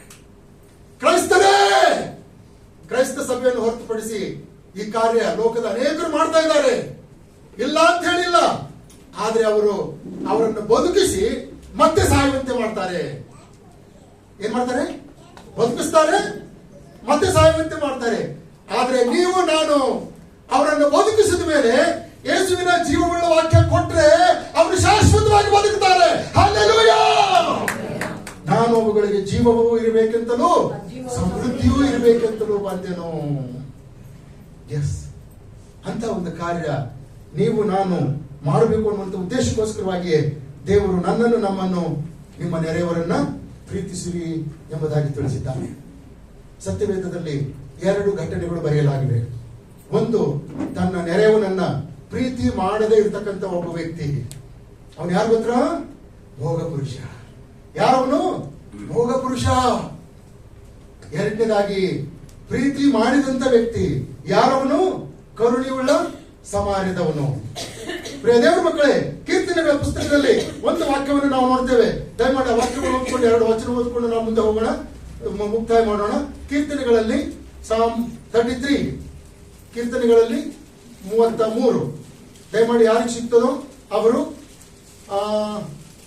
13, 14, 15 ಈ ವಚನಗಳನ್ನು ನೋಡ್ರಿ. ಯೆಹೋವನು ಆಕಾಶದಿಂದ ಮನುಷ್ಯರನ್ನು ನೋಡುತ್ತಾನೆ ಅನ್ನೋದಕ್ಕಿಂತಲೂ ಬದಲಾಗಿ ಯಾರು ಓದುತ್ತಾ ಇದ್ದೀರಿ? ಅವರನ್ನ ನೋಡ್ತಾನೆ ಅಂತ ಹೇಳಿ ಹೇಳ್ಕೊಳ್ರಿ. ನೋಹನ್ ರಾಜನನ್ನು ನೋಡ್ತಾ ಇದ್ದಾನೆ, ನಿರ್ಮಲನನ್ನು ನೋಡ್ತಾ ಇದ್ದಾನೆ, ಮಿರಿಯಾಮಳನ್ನು ನೋಡ್ತಾ ಇದ್ದಾನೆ, ಮೋಜಸ್ನನ್ನು ನೋಡ್ತಾ ಇದ್ದಾನೆ, ನಮ್ಮ ಅಳಿಯನನ್ನು ನೋಡ್ತಾ ಇದ್ದಾನೆ, ನನ್ನ ಮೊಮ್ಮಗನನ್ನು ನೋಡ್ತಾ ಇದ್ದಾನೆ. ಇಲ್ಲಿ ಕುಳಿತಿರ್ತಕ್ಕಂಥ ನಿಮ್ಮೆಲ್ಲರನ್ನು ನೋಡುವಂತವನಾಗಿದ್ದಾನೆ. ಎಲ್ಲರ ಮೇಲೆ ಆತನು ತನ್ನ ದೃಷ್ಟಿಯನ್ನು ಹಾಯಿಸುತ್ತಾನೆ. 15ನೇ ವಚನ, ಎಲ್ಲರ ಹೃದಯಗಳನ್ನ ನಿರ್ಮಿಸಿದವನು, ಅವರ ಕೃತ್ಯಗಳನ್ನೆಲ್ಲ ವಿವೇಚಿಸುವವನು ಆತನೇ. ಹಾಗಾದ್ರೆ 2 ಕೊರಿಂಥ 5ನೇ ಅಧ್ಯಾಯ 10ನೇ ವಚನ, 2 ಕೊರಿಂಥ 5ನೇ ಅಧ್ಯಾಯ 10ನೇ ವಚನ. ಯಾಕಂದ್ರೆ ಅವರವರು ಮಾಡಿದಂತ ದೇಹದ ಮೂಲಕವಾಗಿರುವ ಒಳ್ಳೆಯದಕ್ಕಾಗ್ಲಿ ಕೆಟ್ಟದ್ದಕ್ಕಾಗಲಿ, ಅವರು ಮಾಡಿದಂತ ದೇಹದಿಂದ ಮಾಡಿದಂತ ಒಳ್ಳೆಯದಕ್ಕಾಗಲಿ ಕೆಟ್ಟದಕ್ಕಾಗಲಿ ನಾನು ಪ್ರಾರ್ಥನೆ ಮಾಡ್ತೇನೆ. ಅವ್ರ ವಿಷಯದಲ್ಲಿ ದೇವರಿಗೆ ಮನುಷ್ಯರಿಗೆ ಮಧ್ಯವರ್ತಿಯಾಗಿ ನಿಂತುಕೊಳ್ತೇನೆ ಎಂಬುದಾಗಿ ಯಾರಾದ್ರೂ ಹೇಳುವುದಾದ್ರೆ ದೇವರಿಗೆ ಸ್ತೋತ್ರ. ಅದನ್ನು ಹೇಳುವುದರ ಜೊತೆಯಲ್ಲಿಯೇ ನೀವು ನಿಮ್ಮ ಕೈಗಳನ್ನು ಅವರ ಮೇಲೆ ಚಾಚರಿ, ಪುಣೆಯಲ್ಲಿದ್ದಂಥವರನ್ನು ಎತ್ತರಿ, ನಿರ್ಗತಿಕರಿಗೆ ಸಹಾಯ ಮಾಡ್ರಿ. ಗಲಾತ್ಯದವರಿಗೆ ಬರೆದ ಪತ್ರಿಕೆ 6ನೇ ಅಧ್ಯಾಯ 9ನೇ ವಚನದಲ್ಲಿ ನೋಡ್ತೇವೆ, ಒಳ್ಳೆಯದನ್ನು ಮಾಡುವುದರಲ್ಲಿ ಬೇಸರಗೊಳ್ಳಬೇಡ್ರಿ. ಮೊಟ್ಟ ಮೊದಲನೇದಾಗಿ ಕ್ರೈಸ್ತ ಸಹೋದರರು ಎನಿಸಿಕೊಂಡಂತವರಿಗೆ ಇದನ್ನು ನೀವು ಮಾಡ್ರಿ ಎಂಬುದಾಗಿ ತಿಳಿಸಿದ್ದಾನೆ ಪ್ರಿಯರೇ. ಹಾಗಾಗಿ ನಾವು 2 ಕೊರಿಂಥ 5ನೇ ಅಧ್ಯಾಯದ 10ನೇ ವಚನವನ್ನ ನೆನಪಿಗೆ ಮಾಡಿಕೊಳ್ಳೋಣ. ಇದಕ್ಕೆ ಏನ್ ಸಿಗ್ತದೆ ಪ್ರತಿಫಲ? ಏನ್ ಪ್ರತಿಫಲ ಸಿಗ್ತದೆ? ನಾವು ನೋಡ್ತೇವೆ ಪ್ರಕಟಣೆ ಪುಸ್ತಕ 14ನೇ ಅಧ್ಯಾಯದ 13ನೇ ವಚನದಲ್ಲಿ, ನಿಮ್ಮ ಸುಕೃತ್ಯಗಳು ನಿಮ್ಮೊಡನೆ ಬರುತ್ತವೆ. ಹಲ್ಲೆಲೂಯಾ. ನಿಮ್ಮ ಸುಕೃತ್ಯಗಳು ನಿಮ್ಮೊಡನೆ ಬರ್ತವೆ. ಆಗ ಸ್ವಾಮಿ ಕೇಳ್ತಾನೆ, ನಾನು ಹಸಿದಿದ್ದೆ, ನನಗೆ ನೀವು ಊಟ ಕೊಟ್ರಿ. ನಾನು ಬಾಯಾರಿದ್ದೆ, ನನಗೆ ನೀವು ನೀರು ಕೊಟ್ರಿ. ನಾನು ಜೈಲಿನಲ್ಲಿ ಬಿದ್ದಿದ್ದೆ, ನೀವು ಬಂದು ನೋಡ್ಕೊಂಡಿದ್ರಿ. ನಾನು ಬಟ್ಟೆ ಇಲ್ಲದವನಾಗಿದ್ದೆ, ನೀವು ನನಗೆ ಬಟ್ಟೆಯನ್ನು ಕೊಟ್ರಿ. ನಿಮ್ಮ ಸುಕೃತ್ಯಗಳು ನಿಮ್ಮೊಂದಿಗೆ ಬರ್ತವೆ. ಯಾವಾಗ ನೀನು ಹಸಿದಿದ್ದು ಕಂಡು ಊಟ ಕೊಟ್ಟಿವಿ ಸ್ವಾಮಿ? ಯಾವಾಗ ನೀನು ಬಾಯಾರಿಕೆ ಆಗಿದ್ದನ್ನು ಕಂಡು ನೀರು ಕೊಟ್ಟಿವಿ ಸ್ವಾಮಿ? ಯಾವಾಗ ನೀನು ಬಟ್ಟೆ ಇಲ್ಲದನ್ನು ಕಂಡು ನಿನಗೆ ಬಟ್ಟೆಗಳನ್ನು ಕೊಟ್ಟಿವಿ ಸ್ವಾಮಿ? ಯಾವಾಗ ಸೆರೆಮನೆಯಲ್ಲಿ ಇದ್ದದನ್ನು ನೋಡಿ ನಾವು ನಿನ್ನನ್ನು ನೋಡುವುದಕ್ಕಾಗಿ ಬಂದಿವಿ ಸ್ವಾಮಿ ಎಂಬುದಾಗಿ ನೀವು ಆಶ್ಚರ್ಯ ಪಡಬಹುದು. ಅದಕ್ಕೆ ಸ್ವಾಮಿ ಹೇಳ್ತಾನೆ, ಈ ಅಲ್ಪನಾದವನಿಗೆ ಏನ್ ಮಾಡಿದ್ದೀರೋ ಅದೆಲ್ಲ ನನಗೆ ಮಾಡಿದ್ದೀರಿ. Hallelujah, hallelujah, hallelujah. ನಿಮ್ಮ ಸುಕೃತ್ಯಗಳು ನಿಮ್ಮ ಸಂಗಡ ಬರಬಹುದು. ನಿಮ್ಮ ನೆರೆಯವರನ್ನ ಪ್ರೀತಿಸಿ. ಯಾರನ್ನ ಆಯ್ಕೆ ಮಾಡ್ಕೊಳ್ಬೇಕಂತಿದ್ದೀರಾ? ಲೂಕನ್ ಬರೆದ ಸುವಾರ್ತೆ 16ನೇ ಅಧ್ಯಾಯದಲ್ಲಿರುವಂತ ಭೋಗ ಪುರುಷನನ್ನು, ಲೂಕನ್ ಬರೆದ ಸುವಾರ್ತೆ 16ನೇ ಅಧ್ಯಾಯದಲ್ಲಿರ್ತಕ್ಕಂಥ ಭೋಗ ಪುರುಷನನ್ನು, ಅಥವಾ ಲೂಕನ್ ಬರೆದ ಸುವಾರ್ತೆ 10ನೇ ಅಧ್ಯಾಯದಲ್ಲಿರ್ತಕ್ಕಂಥ ಕರುಣೆಯುಳ್ಳ ಸಮಾರ್ಯದವನನ್ನು? whom you want to choose? ಇದು ನಿಮಗೆ ಬಿಟ್ಟದ್ದು. ತೀರ್ಮಾನ ಮಾಡ್ಕೊಳ್ಳಿ, ಎದ್ದು ನಿಂತ್ಕೊಳ್ಳಿ. ಕರ್ತನೆ, ಇವತ್ತು ಕೇಳಿಸಿಕೊಂಡಂತ ವಾಕ್ಯಕ್ಕೆ ನಾನು ಒಪ್ಪಿಸಿಕೊಳ್ತೇನೆ. ನನ್ನ ಮುಂದೆ ಆಯ್ಕೆ ಇಟ್ಟಿದೆಯಲ್ಲ, ಯಾರಿಗೆ ಆಯ್ಕೆ ಮಾಡಿಕೊಳ್ಳಲಿ ಅಂತಕ್ಕಂಥ ಆಯ್ಕೆಯನ್ನ ಬಿಟ್ಬಿಟ್ಟಿದೆಯಲ್ಲ ಸ್ವಾಮಿ. ಮೋಶೆ ಹೇಳ್ತಾನೆ, ಧರ್ಮೋಪದೇಶ ಕಾಂಡ ಪುಸ್ತಕ 30ನೇ ಅಧ್ಯಾಯದಲ್ಲಿ ಮೋಶೆ ಹೇಳ್ತಾನೆ, ನೀವು ಜೀವವನ್ನೇ ಆಯ್ಕೆ ಮಾಡಿಕೊಳ್ಳ್ರಿ ಅಂತ ಹೇಳಿ. ಹಲ್ಲೆಲೂಯಾ. ಏನ್ ಆಯ್ಕೆ ಮಾಡಿಕೊಳ್ಳ್ರಿ ಅಂತಾನೆ? ಜೀವವನ್ನೇ ಆಯ್ಕೆ ಮಾಡಿಕೊಳ್ಳ್ರಿ ಅಂತ ಹೇಳ್ತಾನೆ. ಅದೇ ರೀತಿ ಇವತ್ತಿನ ದಿವಸ ನಾನು ಕೂಡ ನಿಮ್ಮ ಮುಂದೆ ಹೇಳುವಂತದ್ದು ಏನಂತ ಹೇಳಿದ್ರೆ, ನೀವು ಲೂಕನ್ ಬರೆದ ಸುವಾರ್ತೆ 10ನೇ ಅಧ್ಯಾಯದಲ್ಲಿರುವಂತ ಕರುಣೆಯುಳ್ಳ ಸಮಾರ್ಯದವನನ್ನೇ ಆಯ್ಕೆ ಮಾಡಿಕೊಳ್ಳ್ರಿ. ಹಾಗಾಗುವುದಾದ್ರೆ ನಿಮ್ಮ ಸುಕೃತ್ಯಗಳು ನಿಮ್ಮೊಂದಿಗೆ ಬರುವಂತ. ನಾನಿನ್ನನ್ನೇ ಪ್ರೀತಿಸುವೆ, ನಾನಿನ್ನನ್ನೇ ಪ್ರೀತಿಸುವೆ, ನಾನಿನ್ನನ್ನೇ ಪ್ರೀತಿಸುವೆ.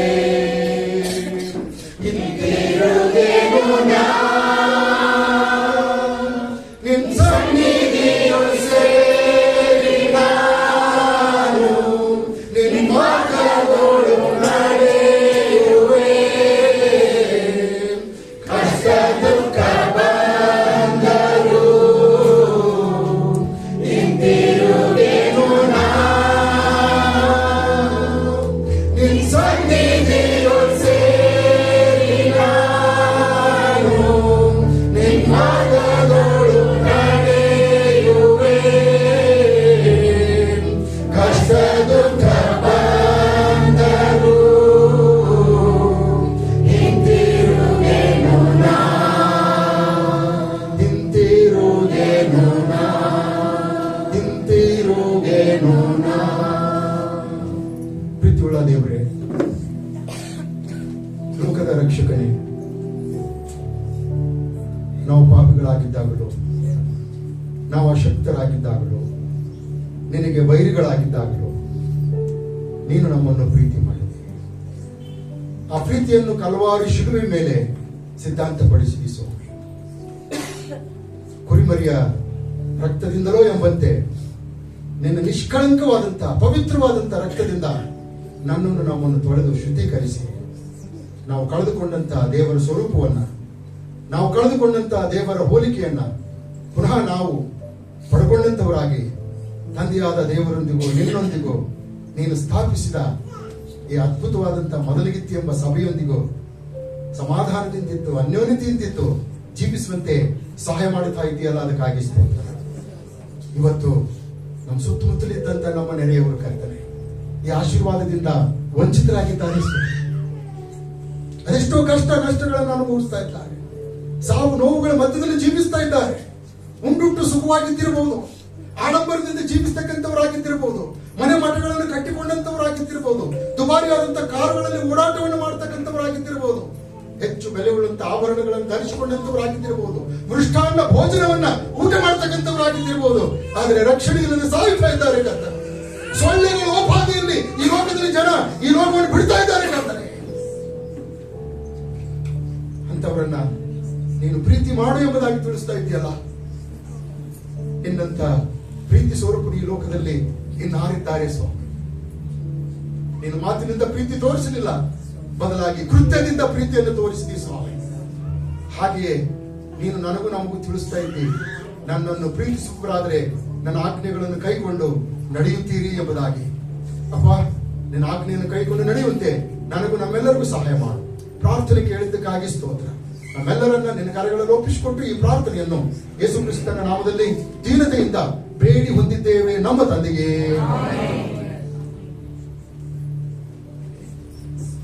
ನನ್ನ ಮನವೇ ನನ್ನ ಮನವೇ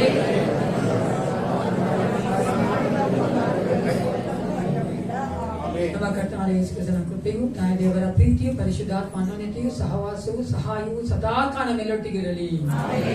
Let Jesus bless you to love your neighbor.